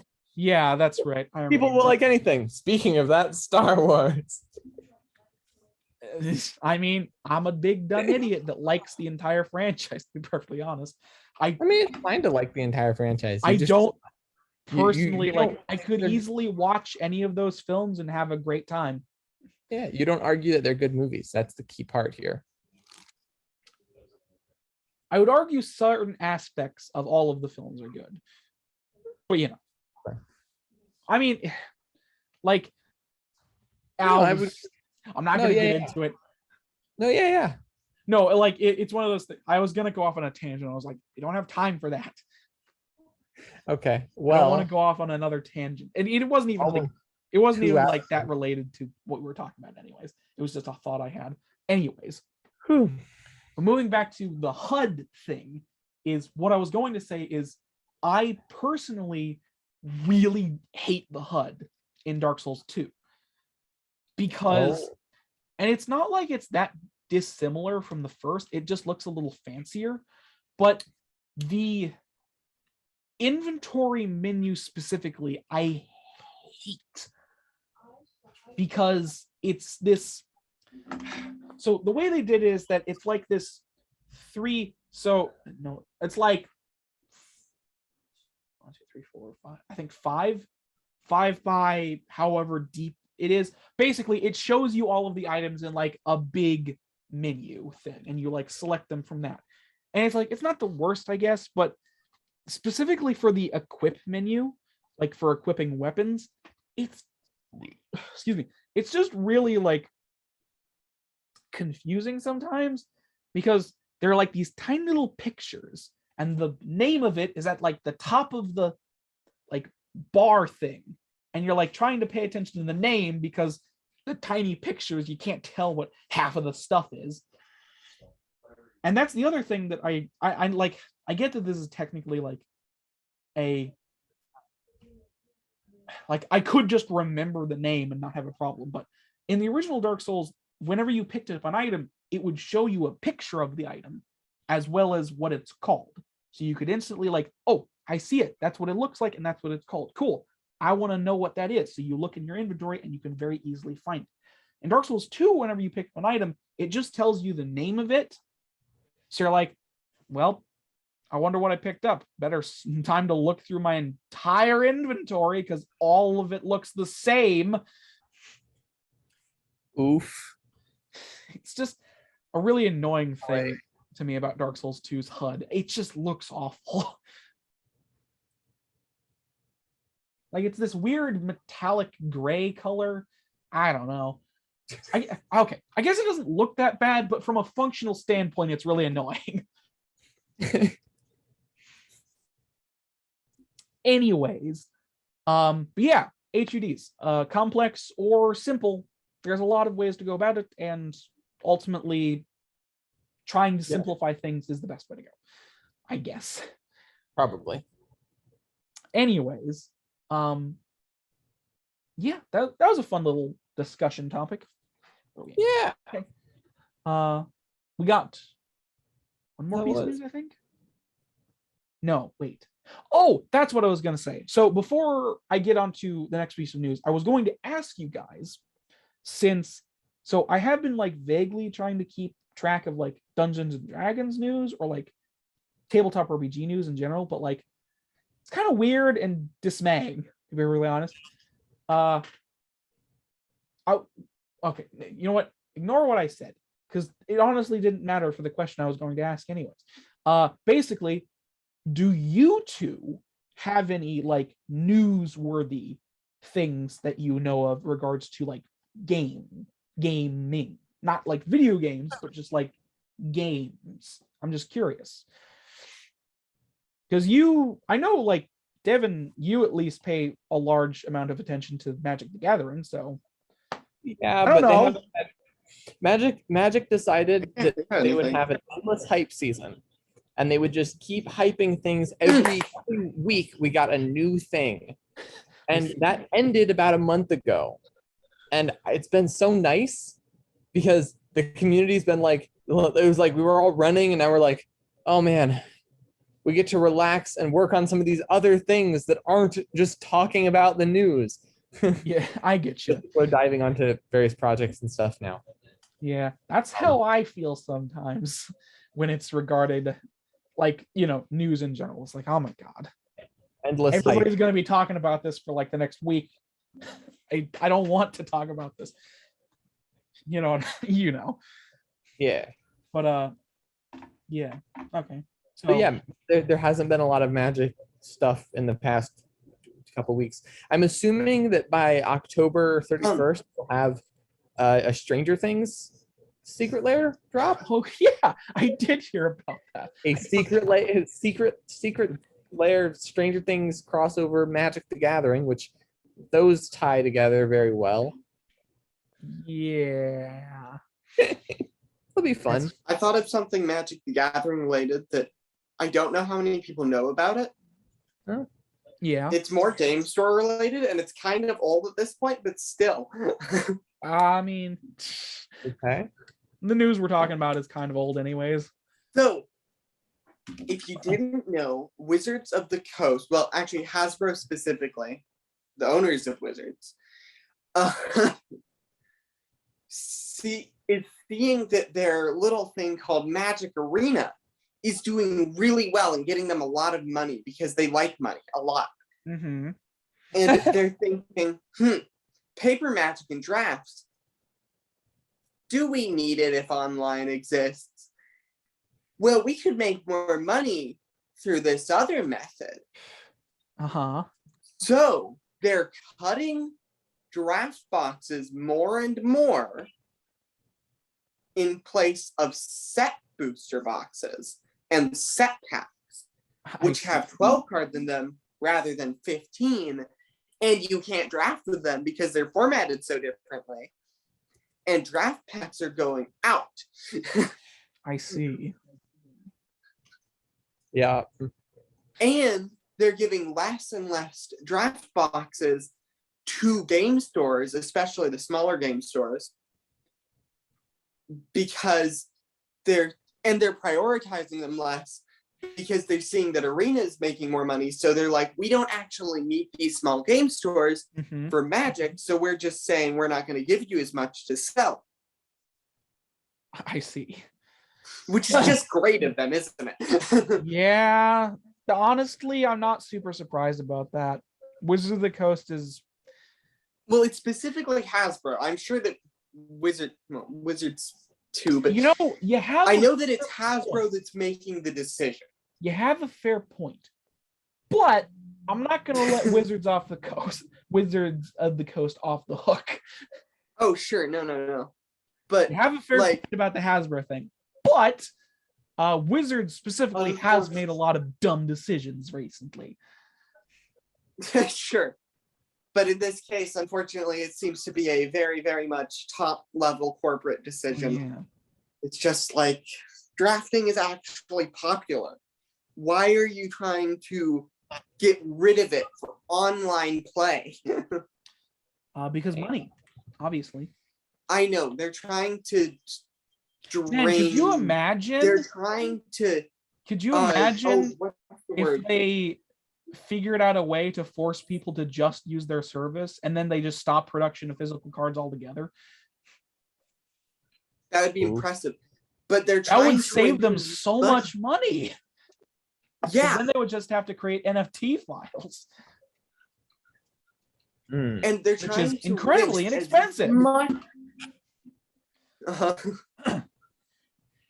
Yeah. And they're trying to rinse as much as they can out of Magic the Gathering as possible.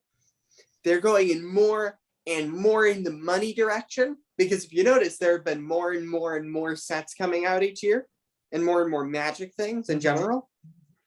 So they're prioritizing quantity over quality, which always ends well. Yeah, it'll be like the old days. What old? Hey, luckily, I don't think they can do that with Dungeons and Dragons because Well, it's really hard to make quantity over quality with a role-playing game. you say that. So, like, I actually do have a bit of news. I'm not sure if either of you heard this, but they're adapting Spelljammer to 5e. Oh, Yeah, I'm not What? sure. Well, I don't know what Spelljammer is. Spelljammer, well, you know the Spelljammer, right? No. Really? You guys used to No. talk about this quite a lot because you thought it was stupid. You know, the giant ship that traverses dimensions. I did not think it was stupid. I liked Spelljammer. One of you said it was What? stupid. It might have been That Matthew. sounds neat. I remember That's very one of you likely. It was saying it was Matthew. dumb. I remember one of you saying What? it I was dumb. blame Matthew. I blame Matthew. I don't even remember ever hearing about this. Anyways, so How dare you. the Spelljammer setting is essentially kind of space-like. Basically, you have this giant ship that can traverse different planes of existence, and it's like a flying ship and stuff like that. It's the Spelljammer. It traverses places, and it's like, you know, different That planes of just sounds existence, and it has like a space-esque vibe to it because of the, you know, ship and stuff like that. Yeah. And it's like has more technology than most other settings. So that's kind of like Spelljammer as a setting is like this stuff. It's not Planescape because Planescape is different than Spelljammer. Regardless, I'm not.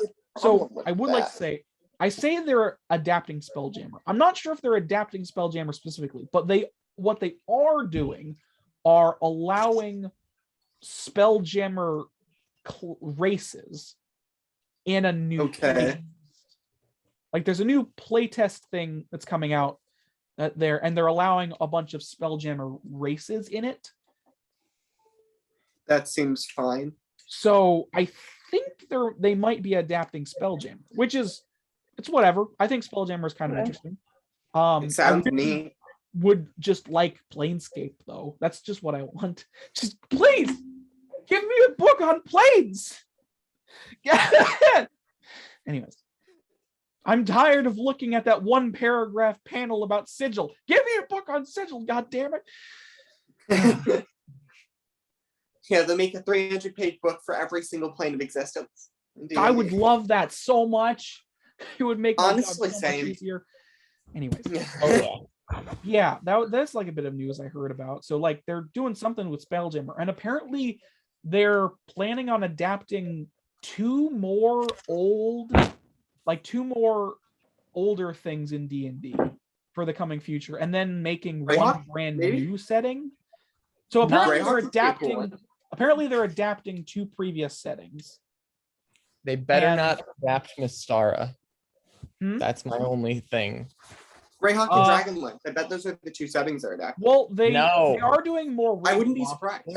They are doing more Ravenloft stuff because of Van Richten's guide to Okay. Ravenloft. Sure. They were doing Ravenloft? more Ravenloft stuff. But apparently, they are planning on adapting two more old settings and then making an entirely new setting. And that's all going to come out in like the next 2 to 3 years. So, see,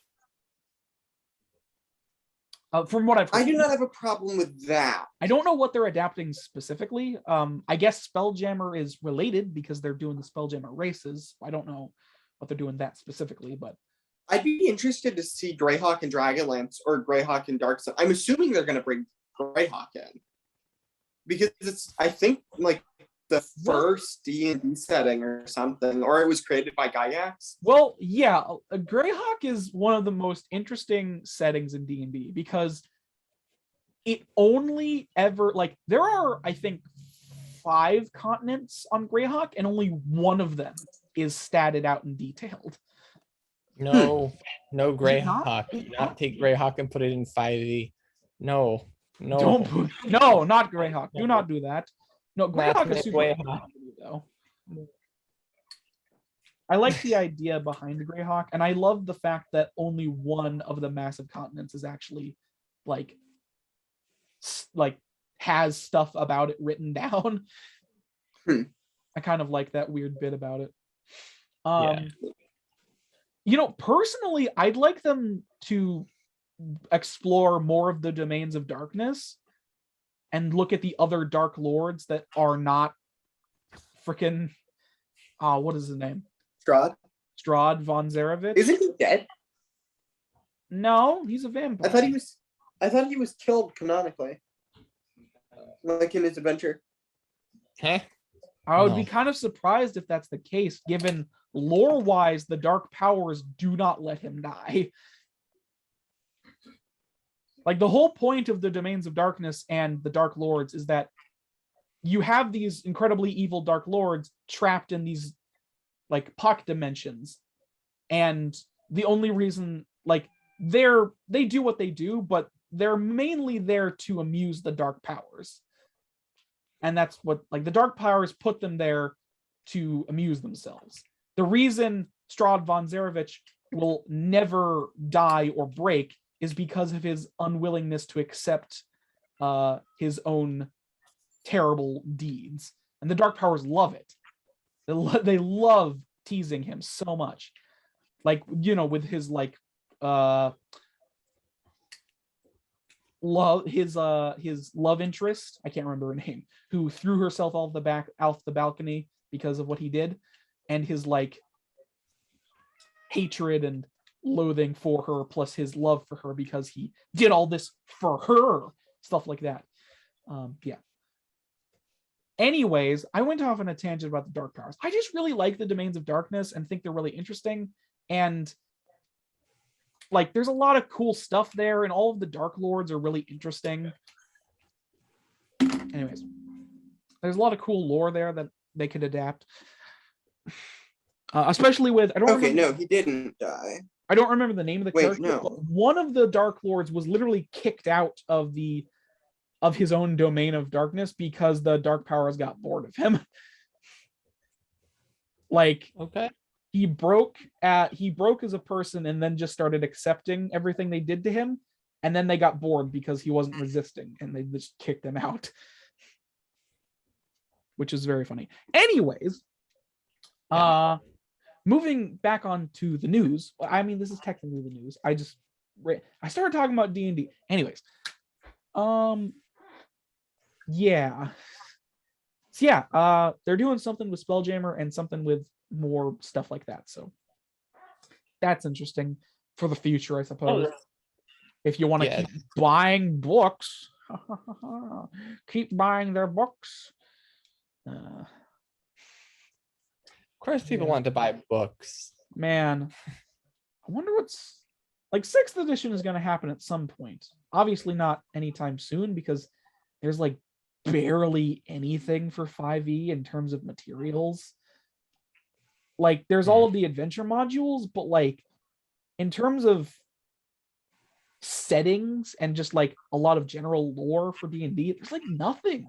There's not even Planescape, which was, like, one of the biggest D&D settings of all time.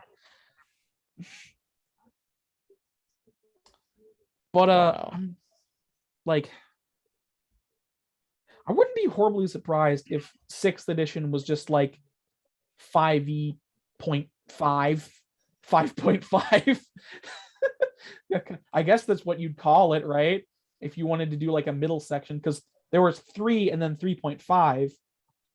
I wouldn't be horribly surprised if they just did, like, a revision, like 5.5. Because, like, I honestly can't see them changing the mechanics of the game that much. It's too successful for them to change it too much, right? Well, yeah. I mean, I don't understand why they would make a 6th edition unless a new group showed up and was like, we want to change the game.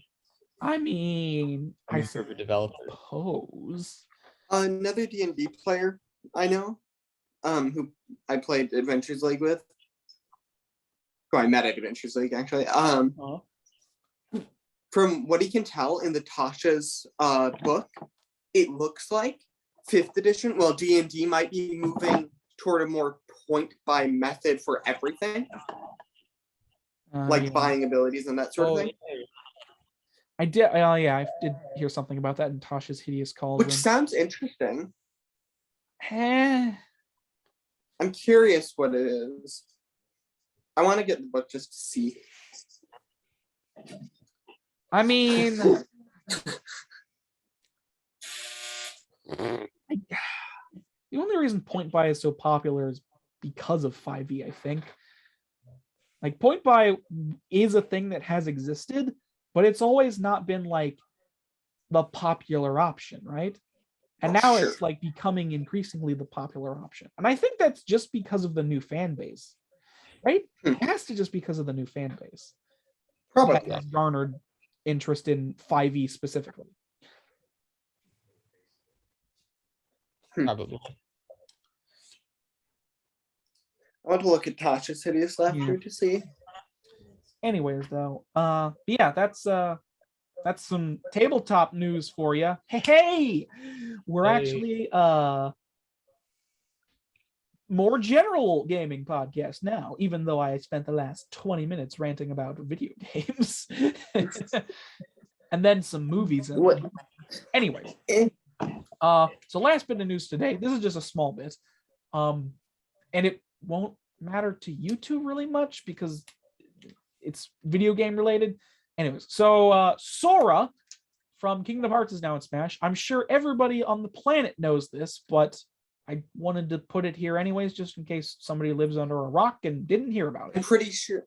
I don't know if Devin knew that, but I'm pretty sure everyone else did.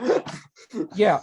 So for those of you who don't know, Kingdom Hearts is a video game franchise that started out on the PS2 back in the early 2000s. I don't remember when it was released specifically, but basically it combines a bunch of Disney properties with like JRPG Square Enix characters and weirdness.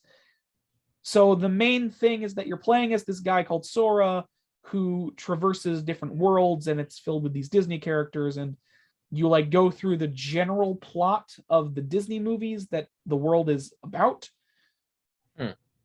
So you end up fighting and destroying a bunch of Disney villains and stuff like that. But on top of that, the main thing about the lore of the game is that there are heartless, essentially I'm not even gonna try and explain the lore of Kingdom Hearts because it is confusing as fuck. Okay. Suffice to say, the main enemies are called Heartless and Nobodies / Dusts, and they're like the remnants of the population of each world, which is why they're like not really anybody there. A Heartless forms when it's not worth it. It's not worth trying to explain Kingdom Hearts. It's just not. Anyways, but yeah, Sora's in Smash. His moveset looks pretty interesting. He's very floaty. That's all I really have to say about that, because I'm not going to be able to hold a conversation about Sora with these two. Nope. But that's fine. But that's really all I wanted to say about it. Outside of that, this is the last DLC character for Smash. It's done. No more DLC. No more Sakurai Presents. He's the last DLC character. There might be more updates and spirits and stuff like that, but that's it. Smash Ultimate is fully done. It is complete. Smash is done as a series. And if they make another Smash game after this, it's not going to be like this game in the slightest. Like, Smash Ultimate is a fucking, like, miracle in its own existence. It is a cultural icon at this point. It combines so many different, like, legacies and content and, like, franchises into one place. It is almost ridiculous. Like, nothing like this will ever happen again. This is a once-in-a-lifetime thing. Nothing like this is ever going to happen again, just because of all of the rights and hoops that need to be jumped through in order to get all these characters in the game in the first place. So, Okay. All of that. But yeah, that's the last bit of news, really, unless anything else for you guys, or just that's the end of the news. Yeah. What's after news? I guess shameless self-promotion. I guess that's really it. I went on like a couple 20-minute rants, so we've been going a while. So yeah, anything else before we just get on to anything else, but like news or what have you? Eh. I'm just making sure, Okay, moving on to shameless self-promotion then. The part of the show where we shamelessly self-promote ourselves because we're basically at the end of the podcast. So Devin, what have you got coming up this week, and where can people find you? Well, I don't have it coming out yet, but I will have. I basically, because of things that I've done in the past where I haven't finished them, and then I've lost the will to finish them. I've decided that I'm going to make my series season by season, and once I finish a season and it's fully edited from beginning to end, I'll start uploading it. I see. And I think that works. I think that works really well. So yeah, I'm currently working on a Minecraft show, a survival series, sort of. It's a survival series. All right. I might put a teaser out for it at some point in the next little bit. I'm not sure if putting the teaser out counts as. It counts as an announcement. Yeah, I know, but I'm not sure if I should finish. I should probably finish the other episodes. So I think I'm about 2/3 of the way through making it and fully editing everything. And that's just the first step, because then I have to go through and review everything to make sure that there isn't anything I missed. And yeah. Sounds like a lot of work. Yeah, it's fun though. It's very fun. So that's what I'm working on right now. And then I just made, like a week ago, I made my massive 1-hour video about sort of touching on politics, but not talking about politics, because I hate talking. I'm not going to talk about politics with people. Makes so sense. Trivial. We must talk about things that create the politics. So like, I'll talk about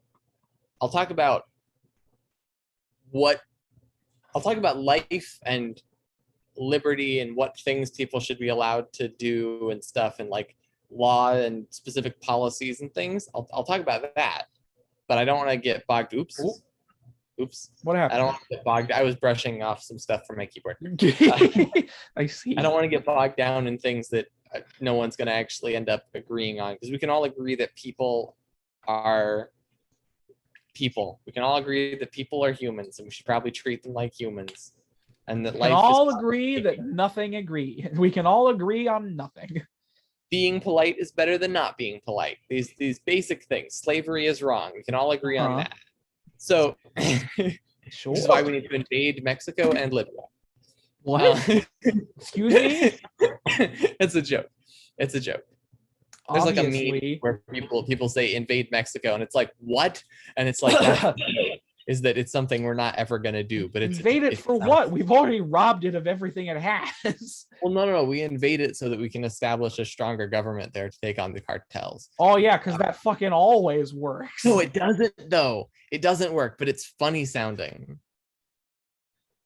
Yeah, we should incorporate this. That's basically what we did with Guatemala. Oh, Jesus. Because I don't remember the exact details, but we basically put into power some jackass in Guatemala a long time ago. I don't remember how long ago this was. Okay. Like, I don't remember the exact details of this, but that's kind of what we did. We didn't take it over, but we did like put somebody in power that was not a good person to be put in power. So that's a thing. Sounds like the last 50 years of presidents. Ooh, well, you know the public's opinion. They're touchy. I know. Anyway, that's you. Sorry, I made a magnum opus. It's called A Message to Sydney Watson. Not a magnum opus. That's not the right word. I made a massive video. It's been out for a little bit. Yeah, it's a pretty good video.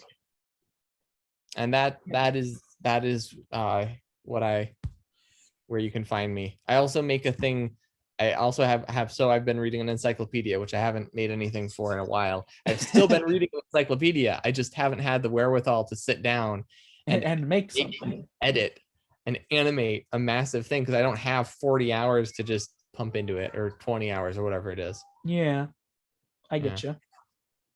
I could probably make one of those today though, maybe, or start. Well, I'm kind of working on the Minecraft series. That's the thing. I'll split No, my attention listen, later. always finish your projects before you go on to other things. Yeah, It helps you good in the idea. long run if you do Good idea. that.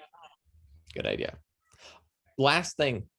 I'm reading 48 laws of power, 48 rules of power. What's it called? The 48 laws of power. Uh-huh. Very good book. Terrifying, absolutely terrifying, but it's very good because I'm working on a D&D world in my spare time. Working on it all day long. D&D world, D&D story world, I call it the rip-off Game of Thrones land. It's a tabletop RPG world, not D&D specifically, just old fantasy.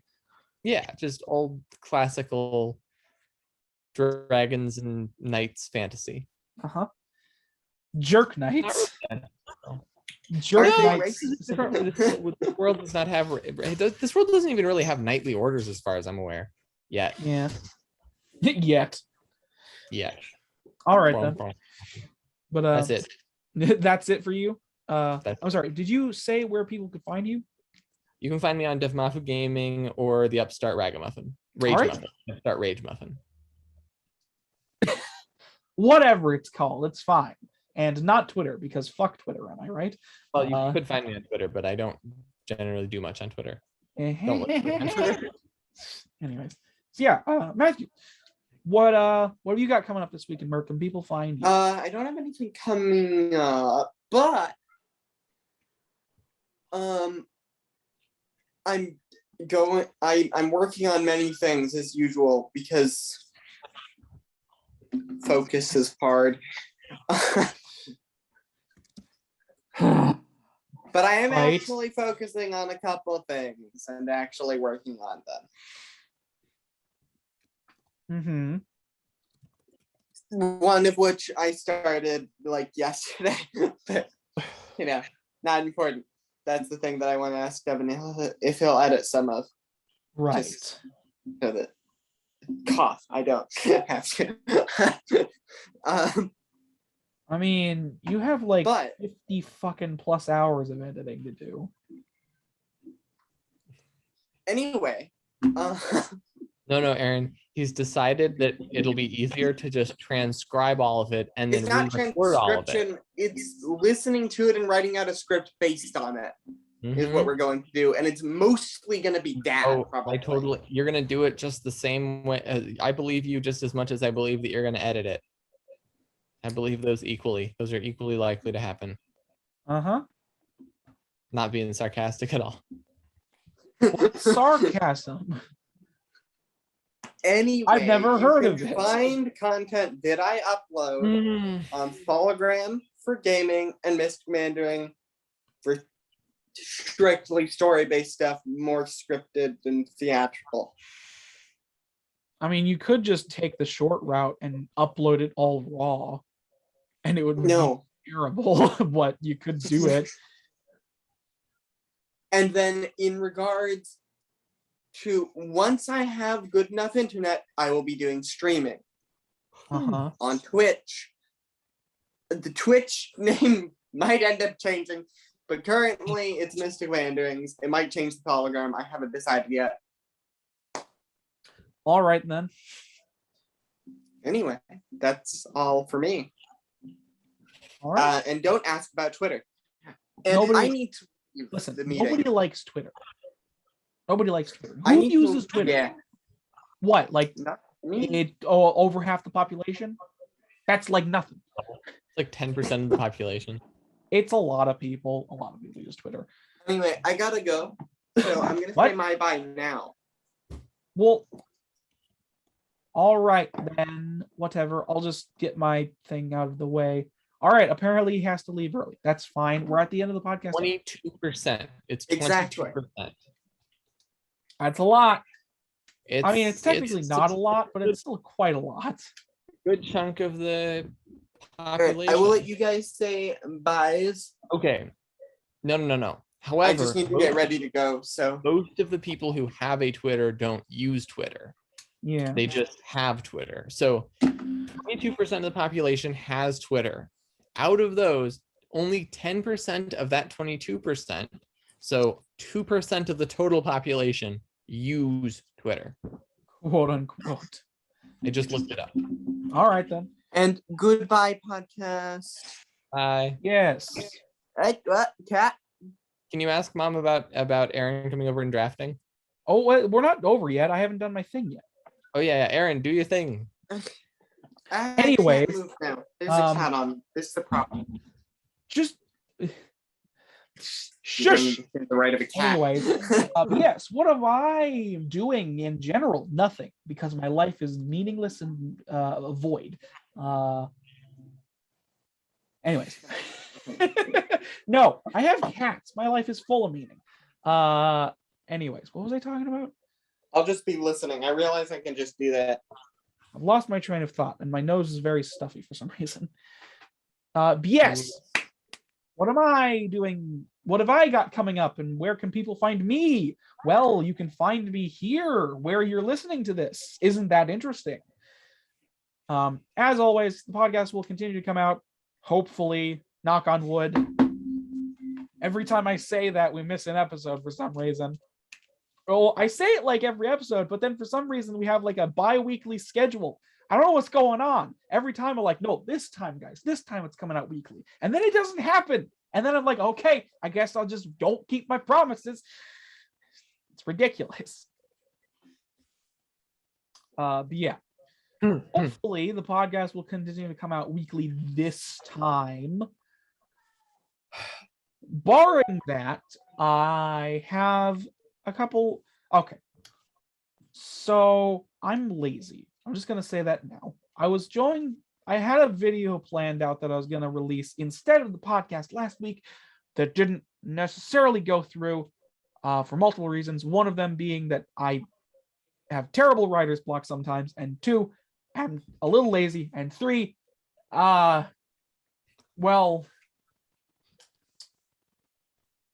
can I even pretend I had technical difficulties? Probably not. That's basically it, honestly. I was planning on releasing a video. The script never got fully finished, and by the time that,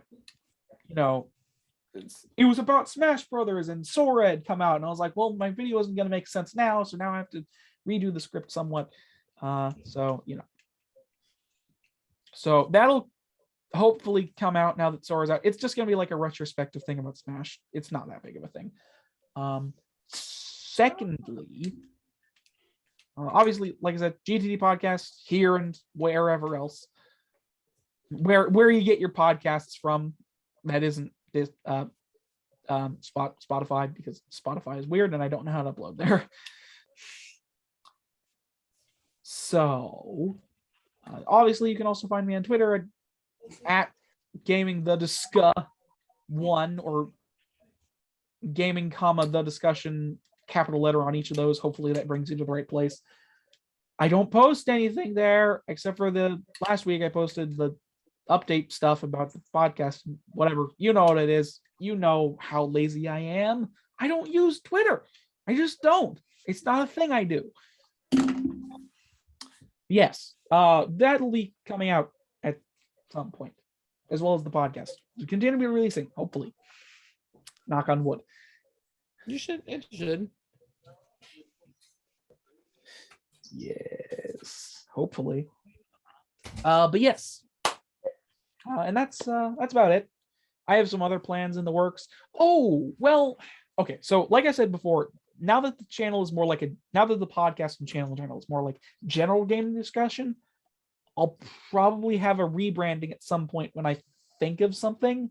Like, I have a bit of an idea in mind, but that's like, it's a lot of work to design something like that, and I'd have to figure some stuff.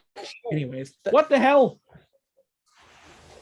Someone kicked the charging cord which was stretching across the house in an empty house, very visibly. Very Very, very visibly. all right then. And it is also plugged in the only spot that it could be plugged in. So I see. there's that. This outlet. But or there's that that's outlet fine. over there. All right. Yeah, I know.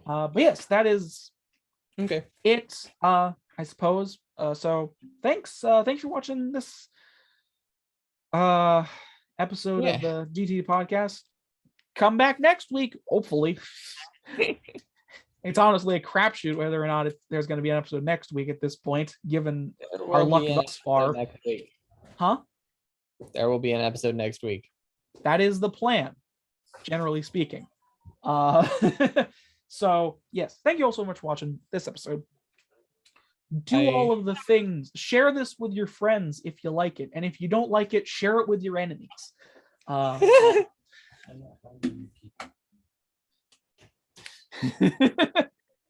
Just just share it around if you like it. Share it around if you don't like it. I don't have any particular, caring about is which, but yeah.